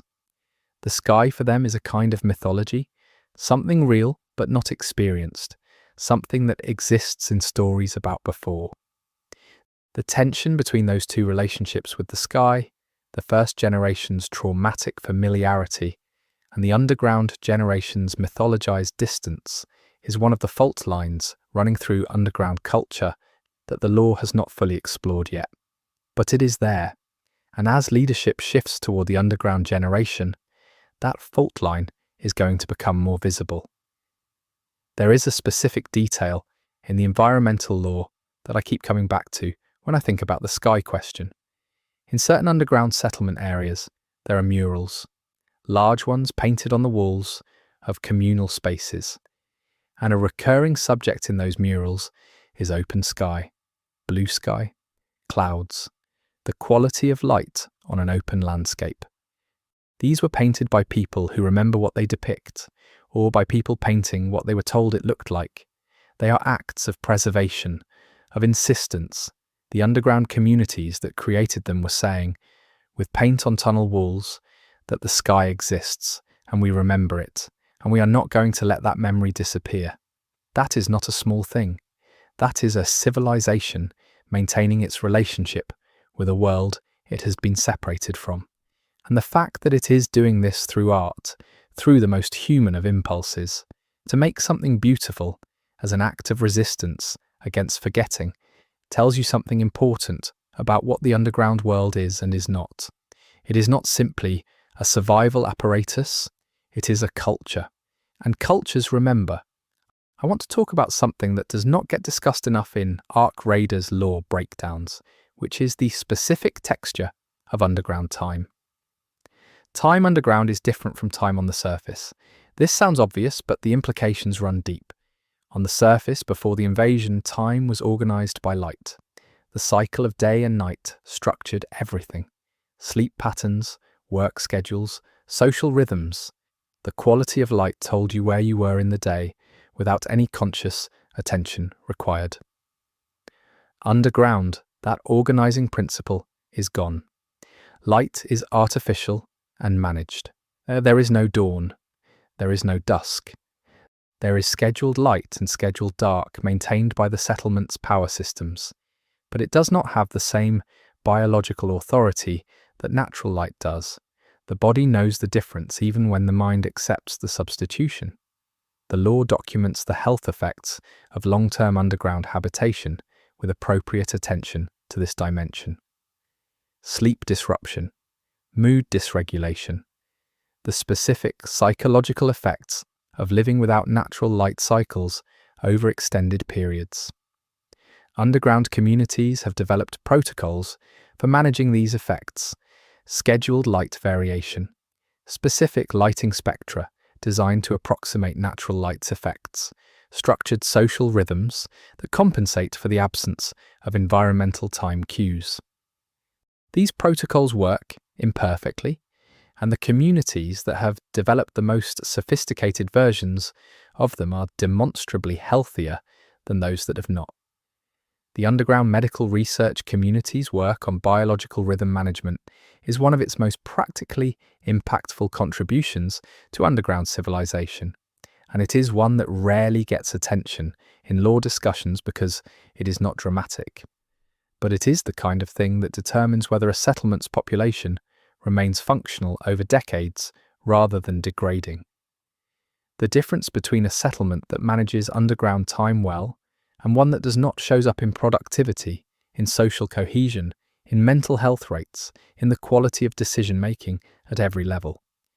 It is infrastructure as surely as water pipes and power lines, just invisible. The cultural expression of time underground is one of the more fascinating aspects of the settlement law. Without external time cues, communities have developed their own time cultures, specific rituals that mark the passage of days and seasons in ways that would have been unnecessary on the surface, celebrations of anniversaries, elaborate systems for tracking time that serve a social function beyond the practical one. The underground generation has grown up with these systems as normal. They do not feel the absence of natural time the way the first generation does. To them, the settlement's time culture is simply how time works. This creates another generational texture difference that feeds into the larger fault lines of underground politics. The first generation experiences underground time as a deprivation. The underground generation experiences it as the only time there is. There is a thread in the research law that I want to pull on before I wrap this up completely, because I think it points somewhere the mainstream law discussions have not fully gone. Some of the underground research community's most advanced work is not on arc combat applications or arc material science. It is on arc communication. Specifically, on the question of whether the patterns of arc behavior, the electromagnetic signatures, the movement patterns, the clustering behavior around specific sites constitute something that could be decoded. Not decoded in the sense of translating a language. The researchers pursuing this line do not claim the arc is using language in any recognizable sense, but they are working on the hypothesis that arc behavior is information-rich in ways that are not random, that the patterns, if read correctly, might reveal something about arc operation, arc priorities, or arc structure that direct physical study of arc units cannot. This is a long-shot research program, and it is explicitly described as such in the law. The researchers involved are aware that they might be finding patterns in noise, that the human brain is extremely good at generating apparent meaning from genuinely random data, and that the desire to find meaning in the arc's behavior might be producing false signal. But the program continues because the alternative, accepting that the arc is opaque and will remain opaque, carries its own costs. A community that believes it cannot understand the arc is a community that has accepted a permanent ceiling on its strategic options. The research into arc communication patterns, however uncertain its prospects, is an act of refusal to accept that ceiling. The specific findings that this research program has generated are described in the lore only in fragment. Recurring intervals in arc electromagnetic output that do not correspond to any obvious environmental driver. Clustering behavior around certain geological features that appears to be consistent across different geographic regions with no obvious physical explanation. Coordination between arc units at distances that should exceed any plausible local communication range given the electromagnetic frequencies available. Each of these individually could be explained without invoking the idea of arc intentional communication. Together, they form a picture that the researchers studying them find harder to dismiss. Something is organizing the arc's behavior at a level that is not simply local. Something is providing coordination across distances and through interference conditions that should prevent it. What that something is, whether it is a remote command structure, a distributed intelligence running across all arc units simultaneously, or something that does not have a good name in human conceptual frameworks, is precisely what the research program is trying to determine, and precisely what the law has not yet answered. The last thing I want to say is about hope, because I think law discussions of dark settings often either ignore hope entirely or treat it as naive. The world of arc raiders is not a hopeful world in the simple sense. It is not building toward a clearly visible better future. The arc is not being defeated. The surface is not being reclaimed in any meaningful way. The underground civilization is functional but fragile, politically complicated, and built on a resource base that depends on raiding a surface environment that is actively hostile. None of that is hopeful in the conventional sense, but hope in the law is not absent. It is just located in different places than you might expect to find it. It is in the murals of open sky painted on tunnel walls. It is in the research programs that refuse to accept permanent ignorance. It is in the raider who goes to the surface again, knowing the risks because someone has to, and they are someone. It is in the underground generation that has never seen open sky but paints it anyway, because it was told that the sky is beautiful, and it believes that.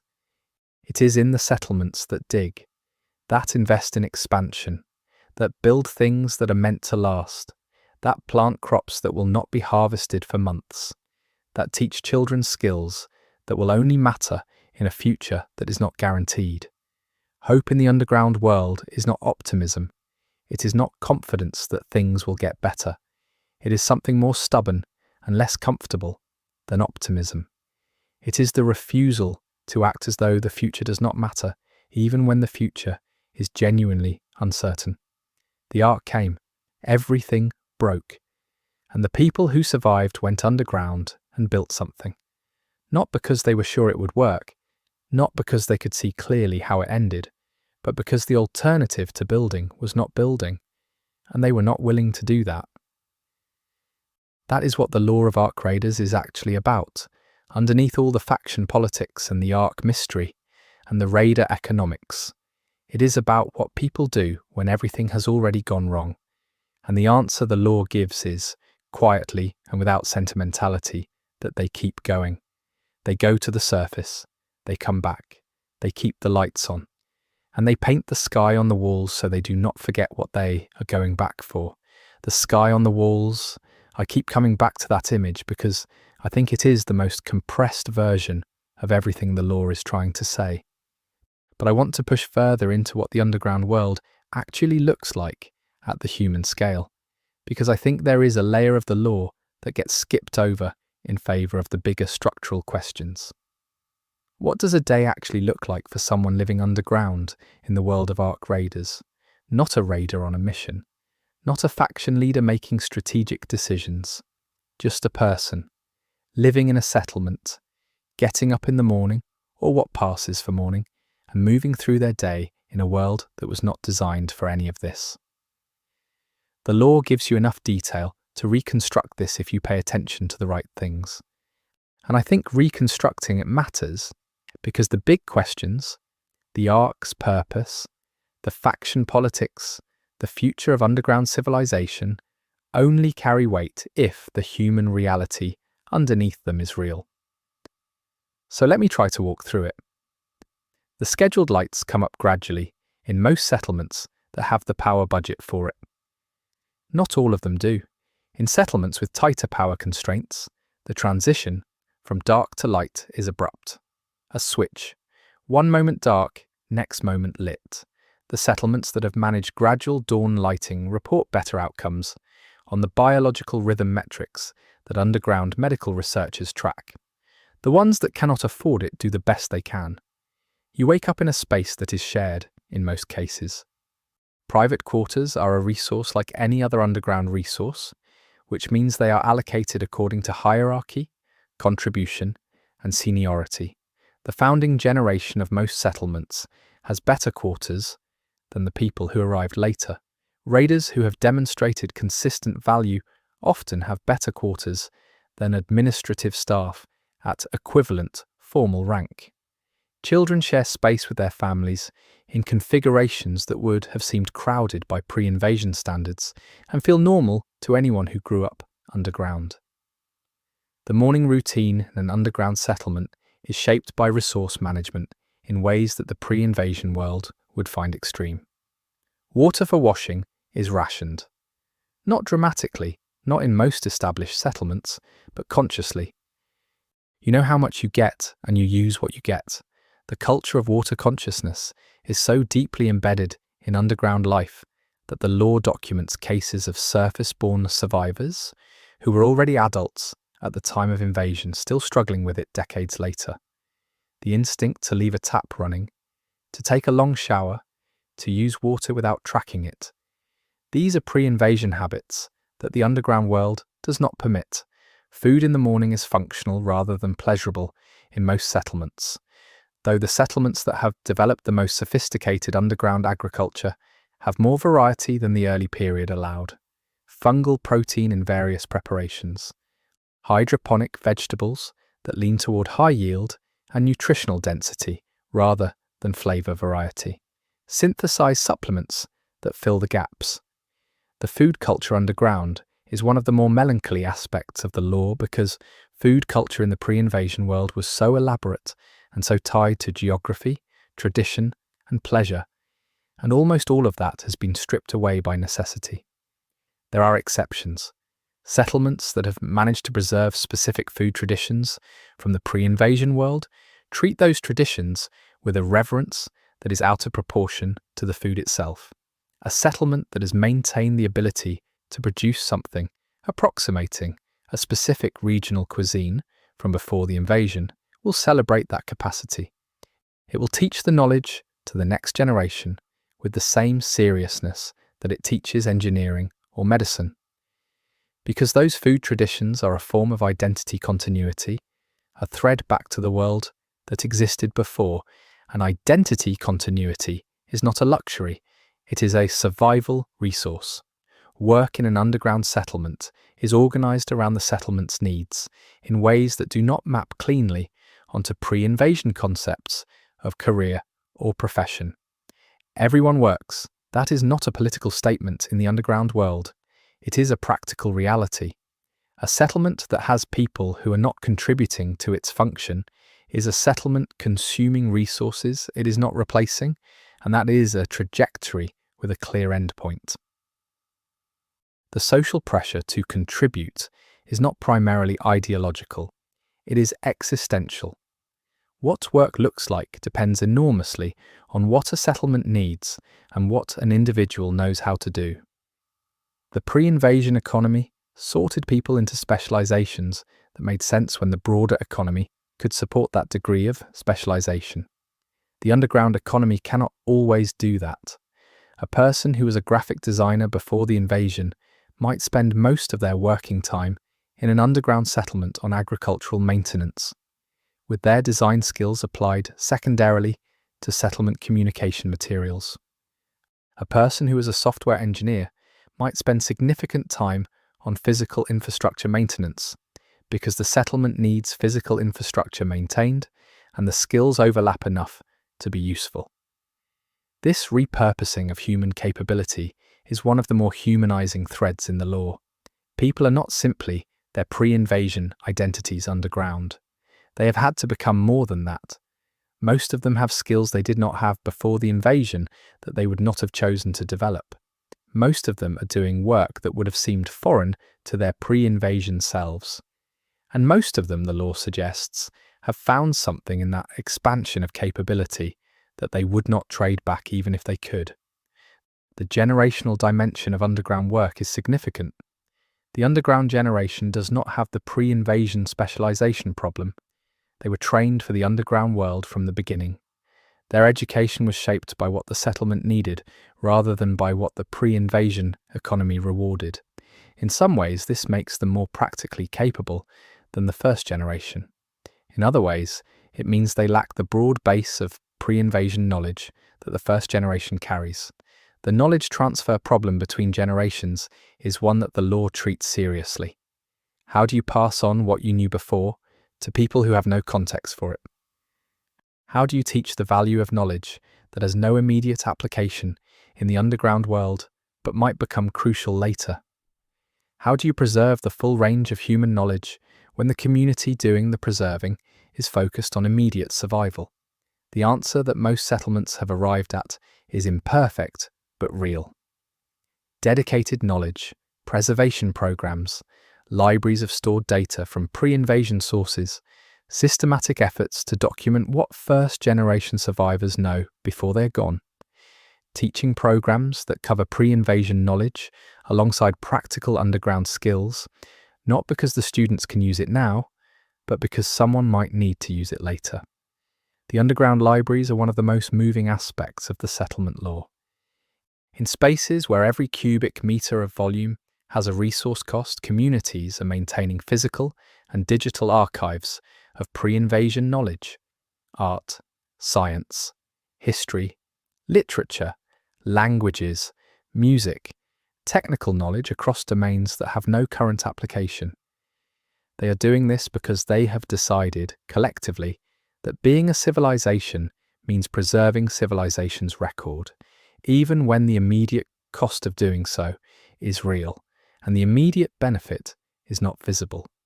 The social life of underground settlements is compressed and intense in ways that the lore documents with a sociologist's eye. When physical space is limited and shared, privacy becomes scarce and therefore valuable. The social norms around privacy underground are different from pre-invasion norms. People have developed an elaborate etiquette of presence, of how to be in a shared space in ways that give others the functional equivalent of privacy, even when literal privacy is impossible. Averting attention, maintaining conversational bubbles, the specific social signals that mean I am here, but I am not imposing on your space. Children growing up underground learn these norms as naturally as they learn language. First-generation survivors had to learn them, and the adjustment, for people who had grown up with assumptions about personal space that the underground cannot support, was genuinely difficult.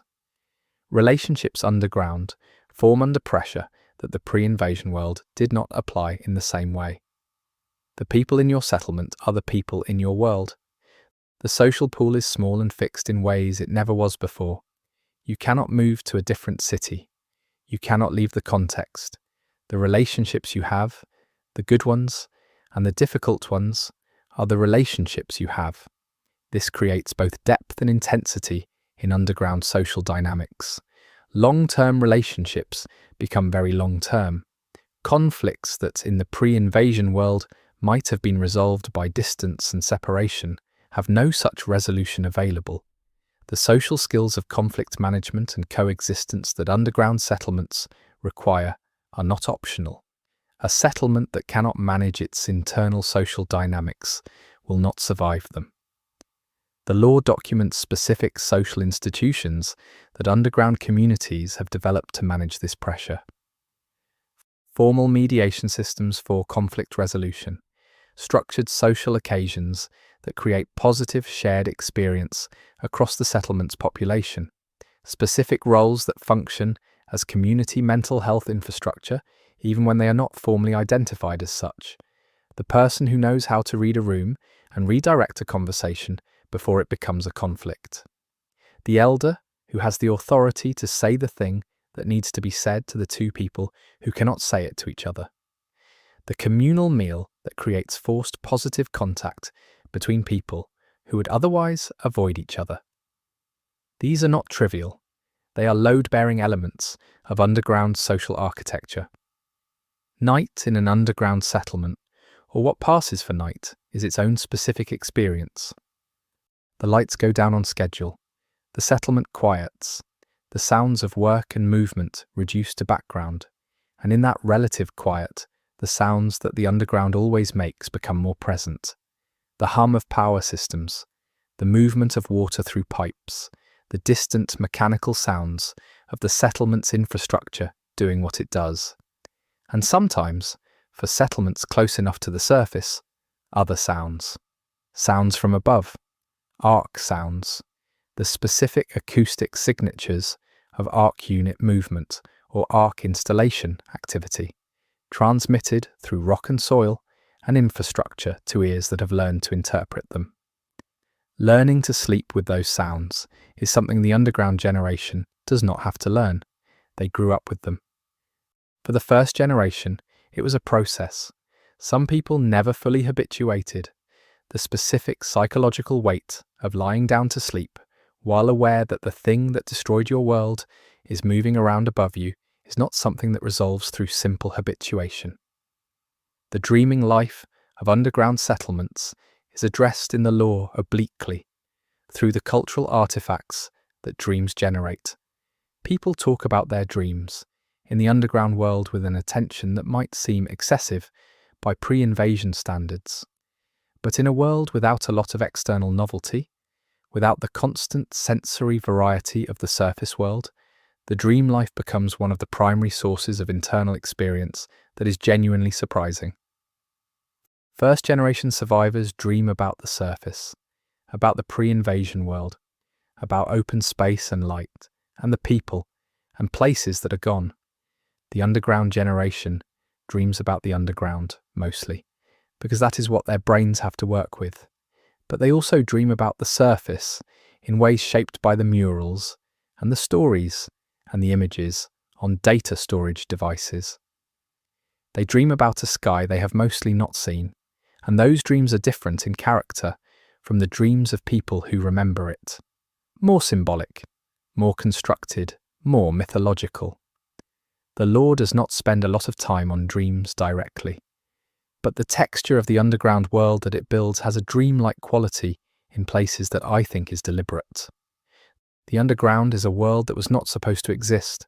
It grew out of nightmare, and it has a relationship with the boundary between waking and sleep that the surface world, with its clear day and night and its constant external reality check, does not. I want to close this section by coming back to the raiders one more time, because I said earlier that understanding what they do is essential to understanding everything else. And I want to add one more layer to that. The raider who goes to the surface is not just performing an economic function. They are not just keeping the lights on. They are doing something that the underground world needs done at a level that is not fully articulable. They are going to the place where the world broke. They are walking through the space of the catastrophe, moving through the ruins of the civilization that was interrupted, handling the objects that were left behind when everything stopped, being present in the place where the ark is. And then they are coming back. They are returning to the underground with surface in them, surface air in their lungs, briefly, surface light on their skin, briefly, surface sound still in their ears. They bring back more than goods. They bring back contact with the world above. They are the living connection between the underground civilization and the surface reality it came from and is cut off from. The debriefs that raiders go through when they return are partly tactical information gathering, but they are also in the underground communities that understand what they are doing, something like testimony, a witness account of the surface world as it currently is, what it looks like, what it sounds like, what arc activity looks like in a specific place, on a specific day, what pre-invasion structures are still standing, and what has fallen since the last raid. The underground world knows the surface through raider testimony more than through any other means. Raiders are its eyes and ears up there. And what they report back is not just operationally useful, it is the settlement's ongoing relationship with the world it came from. That is not nothing. That is the thread. The underground world holds onto the surface through the people willing to go there and come back. And as long as that thread exists, the underground world has not fully surrendered its claim to what is above. The Ark has the surface, but humans keep going back to it. That is the argument the raiders are making with their bodies every time they go up. And it is not an argument anyone has won yet, but it is not an argument anyone has stopped making. And in the world of Ark raiders, in the world the law has built, that refusal to stop arguing, that insistence on presence in the face of everything that says you should retreat and stay retreated, is what civilization actually looks like when it is fighting for its life. Not victory, not yet, just the refusal to concede, just the next raid, just the next sentence in the story.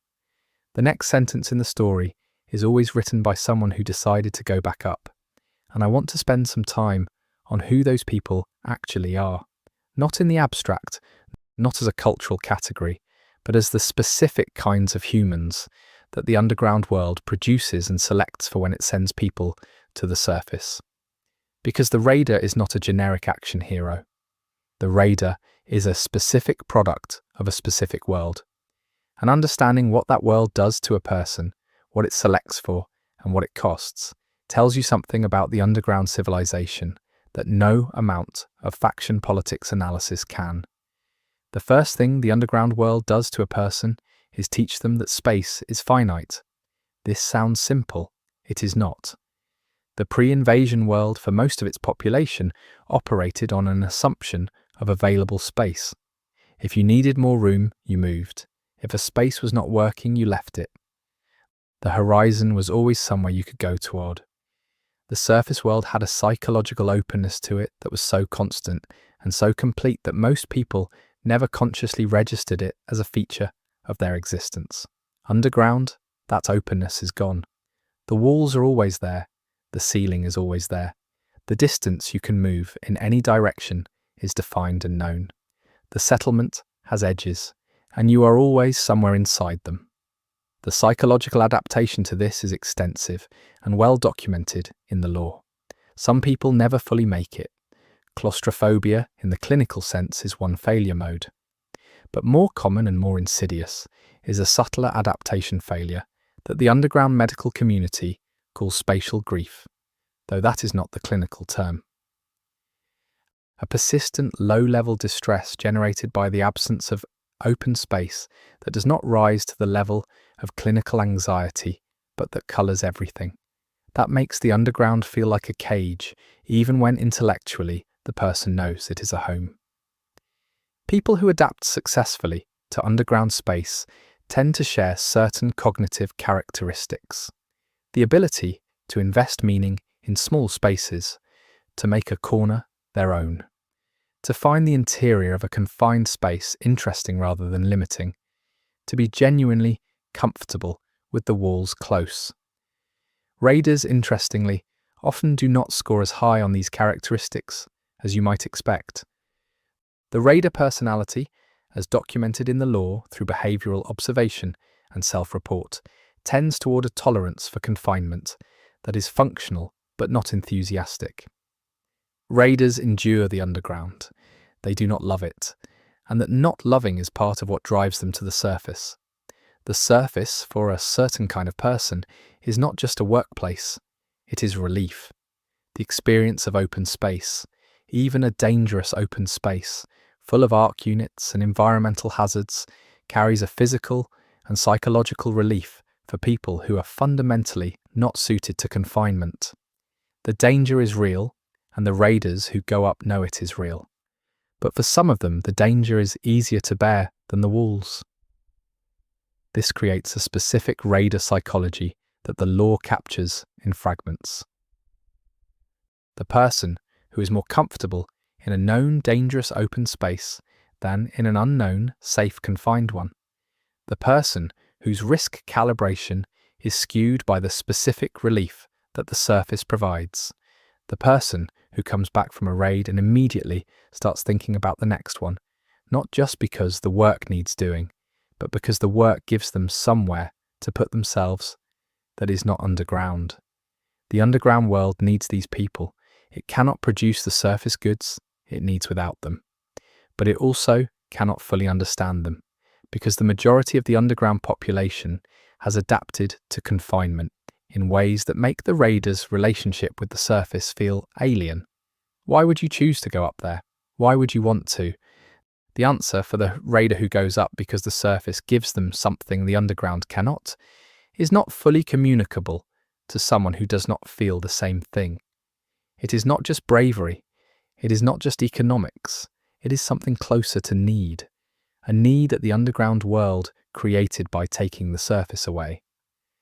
The second thing the underground world does to a person is teach them that other people are not optional. The pre-invasion world allowed a degree of social self-sufficiency that the underground world does not. You could live in the pre-invasion world with a small social network, with limited community investment, with the ability to manage your life without deep dependence on specific other people.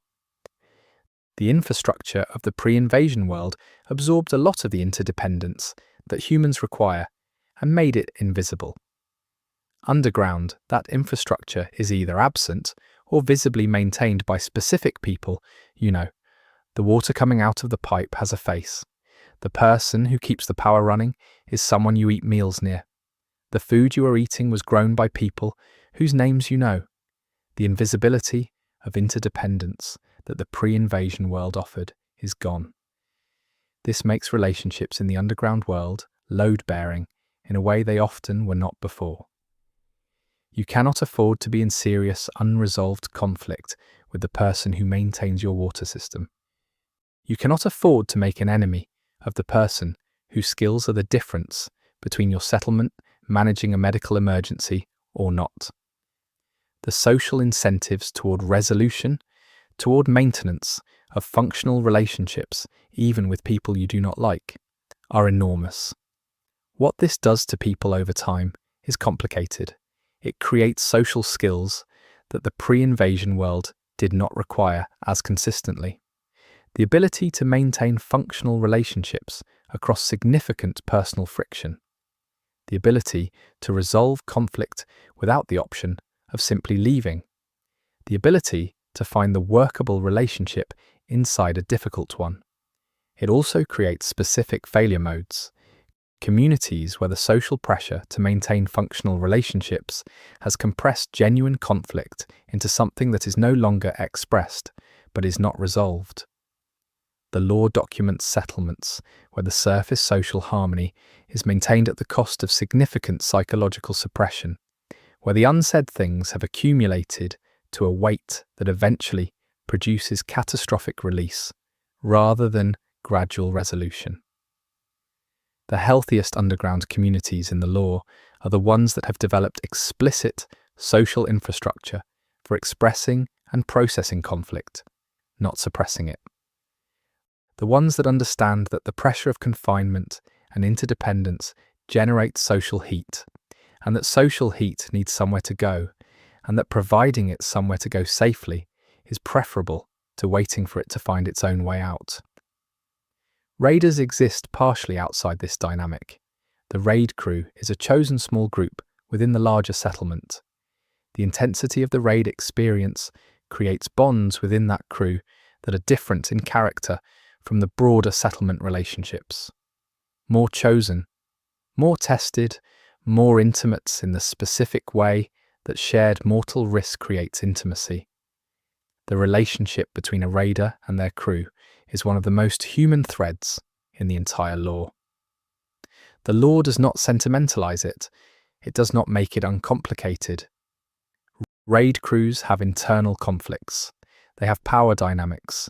They have the specific tensions of people who depend on each other completely in a context where that dependence could be the difference between coming back and not coming back. But there is something in those relationships that the broader settlement cannot replicate. A quality of trust that is not simply chosen but earned and proven. A knowledge of another person that comes from having been in genuinely dangerous situations with them and having seen how they act when the options are bad and the time is short. The underground world produces a lot of different kinds of relationship, but the raid crew bond is one of the most specifically underground things it produces. It could not exist anywhere else. It requires exactly the conditions the underground world has created. The confinement that makes the surface necessary. The danger that makes the crew essential. The return that makes the bond something you carry back into the settlement with you. The third thing the underground world does to a person is change their relationship with time.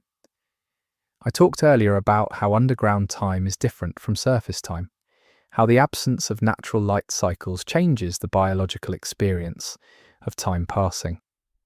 But there is a deeper way in which the underground world alters the human relationship with time that goes beyond circadian biology. In the pre-invasion world, most people had a relationship with the future that was structured by expectation. You expected the future to be roughly continuous with the present. You expected the world to function in roughly similar ways going forward. You made plans based on that expectation. Long-term plans, retirement plans, plans for children not yet born, plans for a future that felt stable enough to plan toward. The invasion broke that relationship with the future in a specific and lasting way. The first generation of survivors lost the expectation of continuity. The future after the invasion was not a stable continuation of the present. It was genuinely unknown. The basic assumptions that allowed long-term planning were no longer available.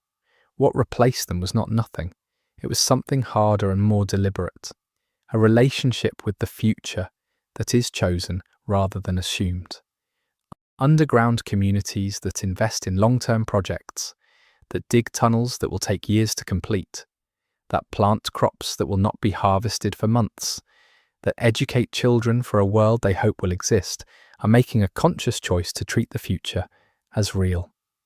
That choice, made in the absence of the assumption of continuity that the pre-invasion world offered, is a different thing than the casual long-term planning of the pre-invasion period.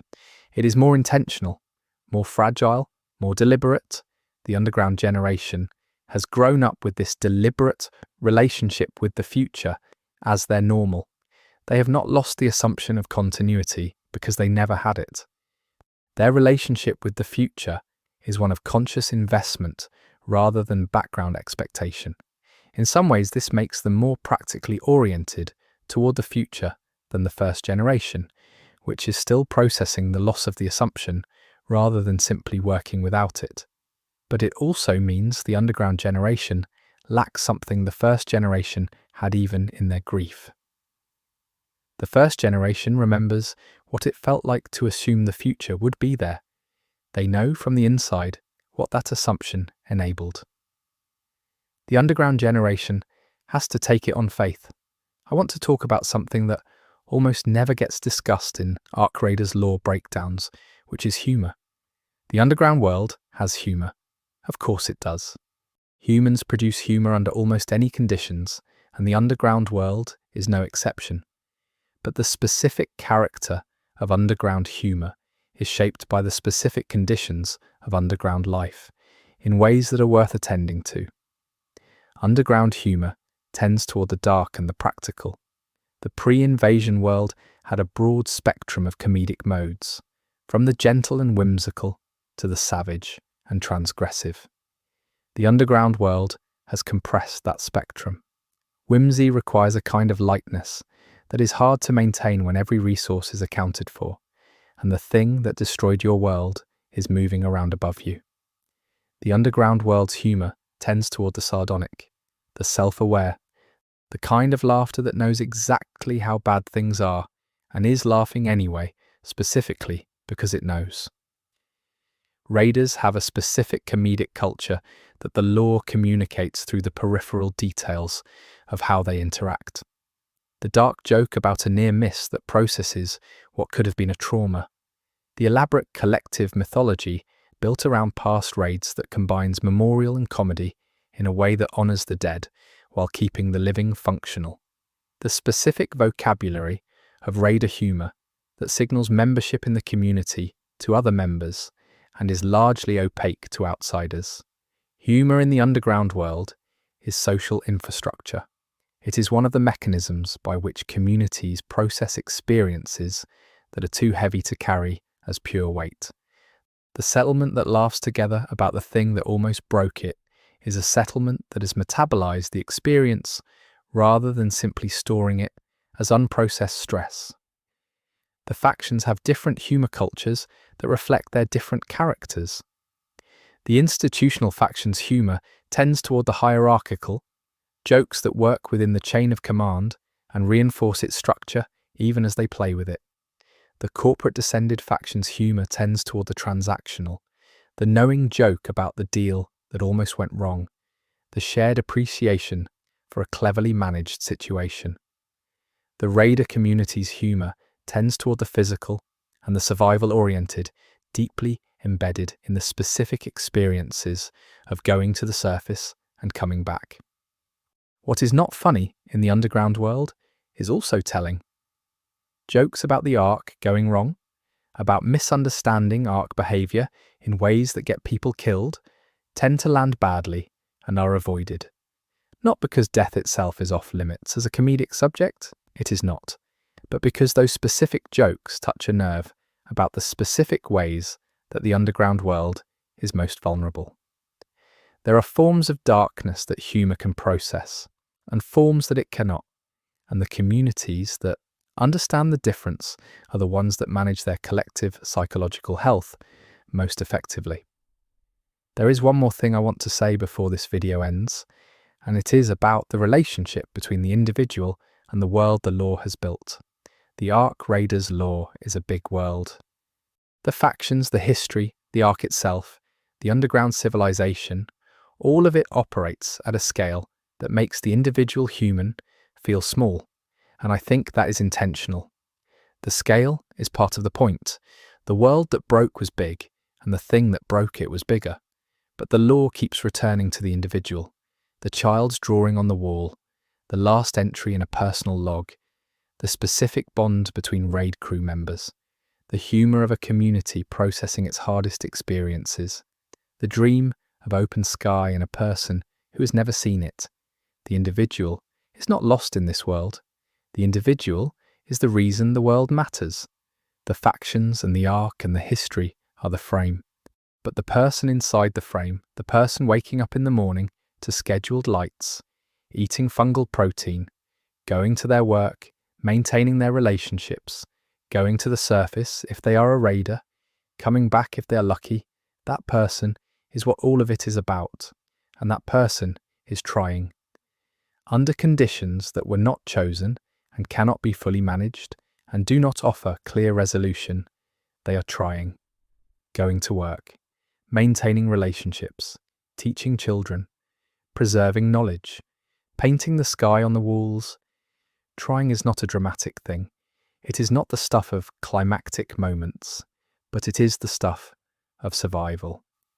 And in the world of Ark Raiders, survival is the ongoing argument against everything that the Ark represents. The Ark came, everything broke, and the people in the wreckage looked at what they had left, which was not much, and they decided to try. They are still trying. That is the lore. That is what it is about. That is why I keep paying attention to it. And if you're still here watching this, I think you already know why it matters. Because the trying is the part that is human, and humans are what the Ark has not managed to finish yet. You said, continue 2037. Claude responded, the Ark has not managed to finish yet. The Ark has not managed to finish yet. That sentence sits differently, depending on who you are in the underground world. For a first-generation survivor, It carries the specific weight of someone who was there when the finishing was attempted and who knows how close it came. For a member of the underground generation, it is simply a fact about the world. For a raider, it is something closer to a daily proposition, a thing that is true today and that they are actively participating in keeping true. I want to spend some time on what it means to actively participate in keeping something true, because that is what the underground world asks of its people in a way that the pre-invasion world mostly did not. The pre-invasion world's continuation did not require active participation from most of its inhabitants. The systems ran. The infrastructure maintained itself, or appeared to. People lived their lives inside a functioning world without being required to consciously contribute to its functioning at every moment. The underground world does not offer that. In the underground world, the continuation of civilization is not a background condition. It is a foreground project. Everyone who is part of it knows that it requires their participation. Not in an abstract civic sense, but in the specific sense that if the people who maintain the water system do not show up, there is no water system. If the people who grow the food do not tend the crops, there is no food. If the raiders do not go to the surface, the goods that the underground cannot produce do not arrive. The visibility of contribution in the underground world is one of its defining features. You can see what you're contributing to. You can see what happens when contribution fails. The connection between individual action and collective outcome is not mediated by the invisible complexity of a global economy. It is direct and legible. This changes what it means to be a person in the underground world in ways that are both burden and gift. The burden is obvious. The weight of visible, essential contribution is real. The knowledge that your work matters in a way that cannot be abstracted away is not always comfortable. It does not allow the psychological retreat into irrelevance that the pre-invasion world sometimes permitted. The gift is less obvious but equally real. The underground person knows their life has consequence. They know their work matters. They know the thing they are part of is real, and that their part in it is real. In a world that was already questioning before the invasion whether individual human life had meaning in a global economy of billions, the underground world has answered that question in the most direct possible way. You matter here. What you do matters here. The lights are on because you kept them on. The food is there because you grew it. The person who came back from the surface came back partly because of what you taught them, equipped them with, planned with them, waited for them. That mattering is not comfortable, but it is real.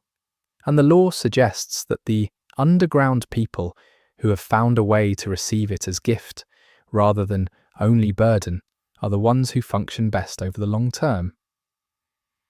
I want to talk about the Ark from a direction I have not taken yet, which is what it has inadvertently created. The Ark came to Earth with whatever purpose it came with.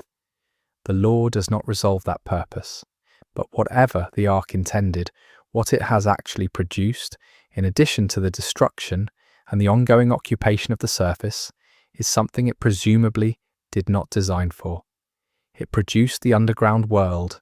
It produced the specific civilization that grew in response to it, the specific human adaptations, the specific culture, the specific values and social forms and knowledge bases and relationships that exist in the underground world and could not exist anywhere else.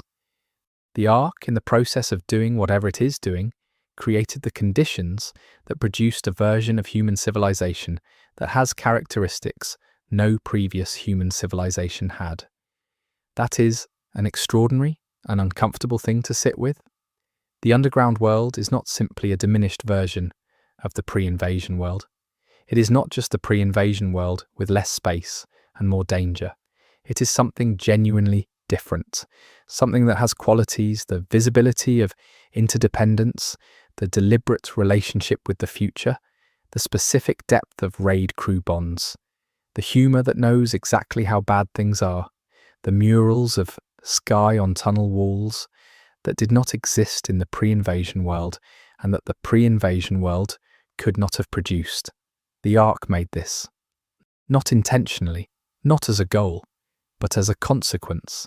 The pressure it applied to human civilization produced something new. Something that is, in certain specific ways, more than what was there before, even as it is vastly less in the obvious material sense. Some of the underground researchers in the lore have articulated versions of this observation, and they do so with appropriate discomfort. Because acknowledging that the Ark has inadvertently produced something of value is not a comfortable position to hold. It does not justify what the Ark did. It does not minimize the loss. It does not suggest that the invasion was somehow worthwhile. But it is honest, and the lore is committed to honesty about the underground world, including the uncomfortable honest things. The underground civilization has value, not because the Ark is good, but because humans are extraordinarily generative even under catastrophic pressure. They make things. They make culture and meaning and relationship and humour and art and knowledge out of whatever material they have available. And the material the Ark gave them? The confinement, the danger, the loss, the ongoing pressure, produced specific things that have specific value.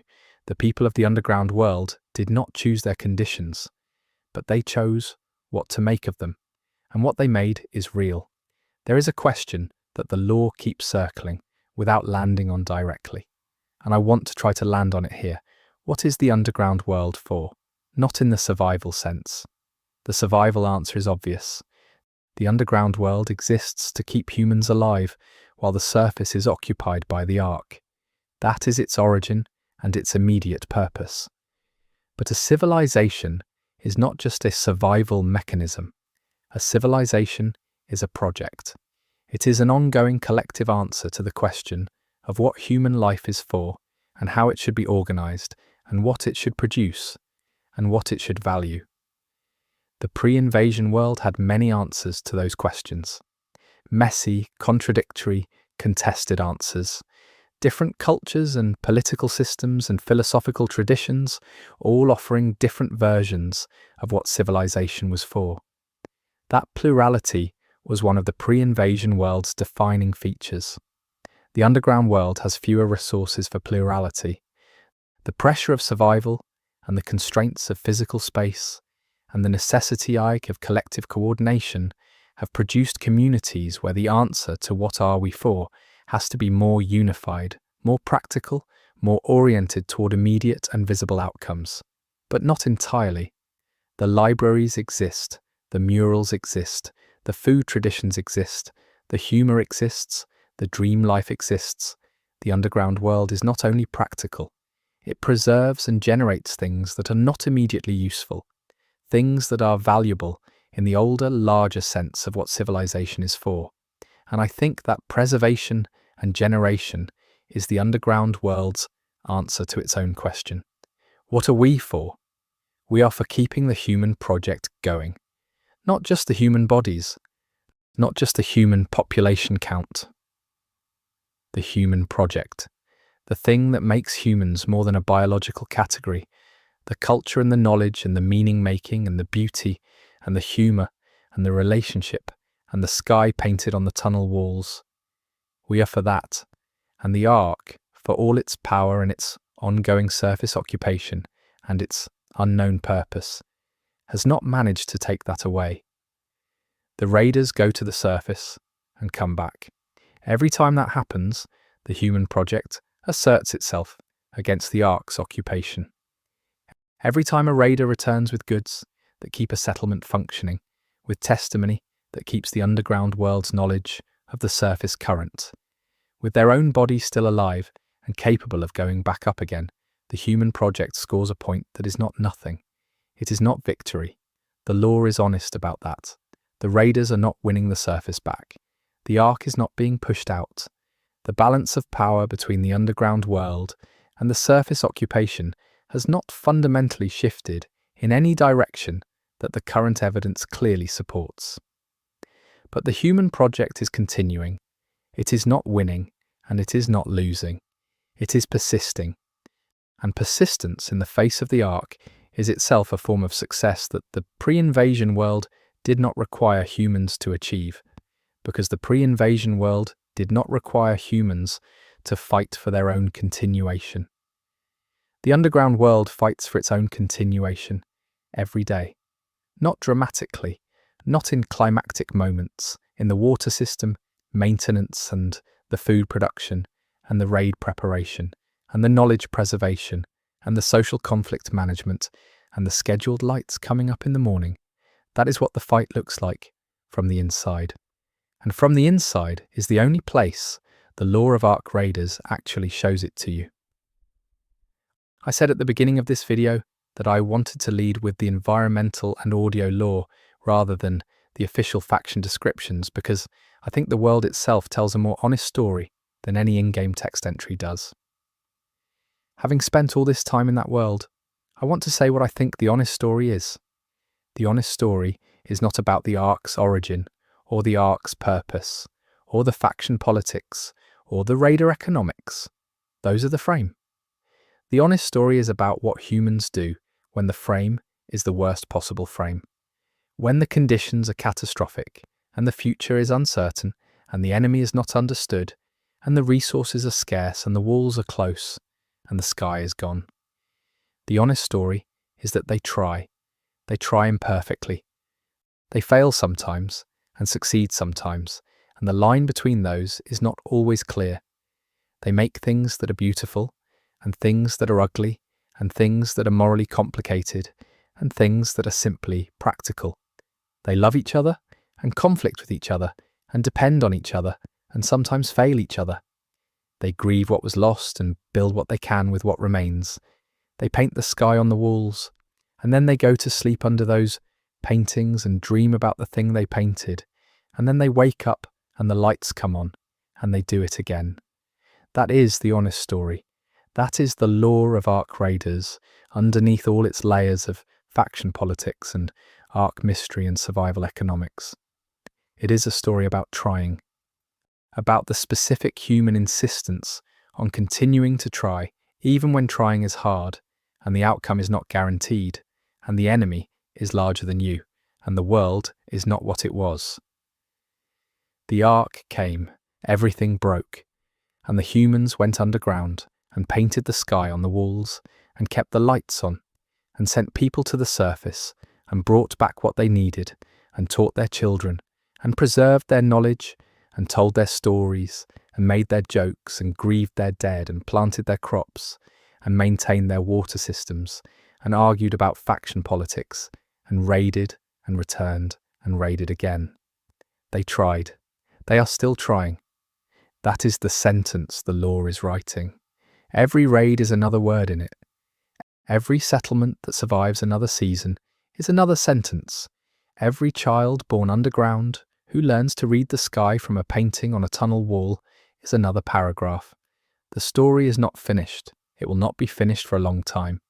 But it is being written by people who decided that the Ark had not finished them yet, and who intend to keep making that decision. For as long as it takes, however long that is, the lights are on. The sky is on the walls. The raiders are coming back. The story continues.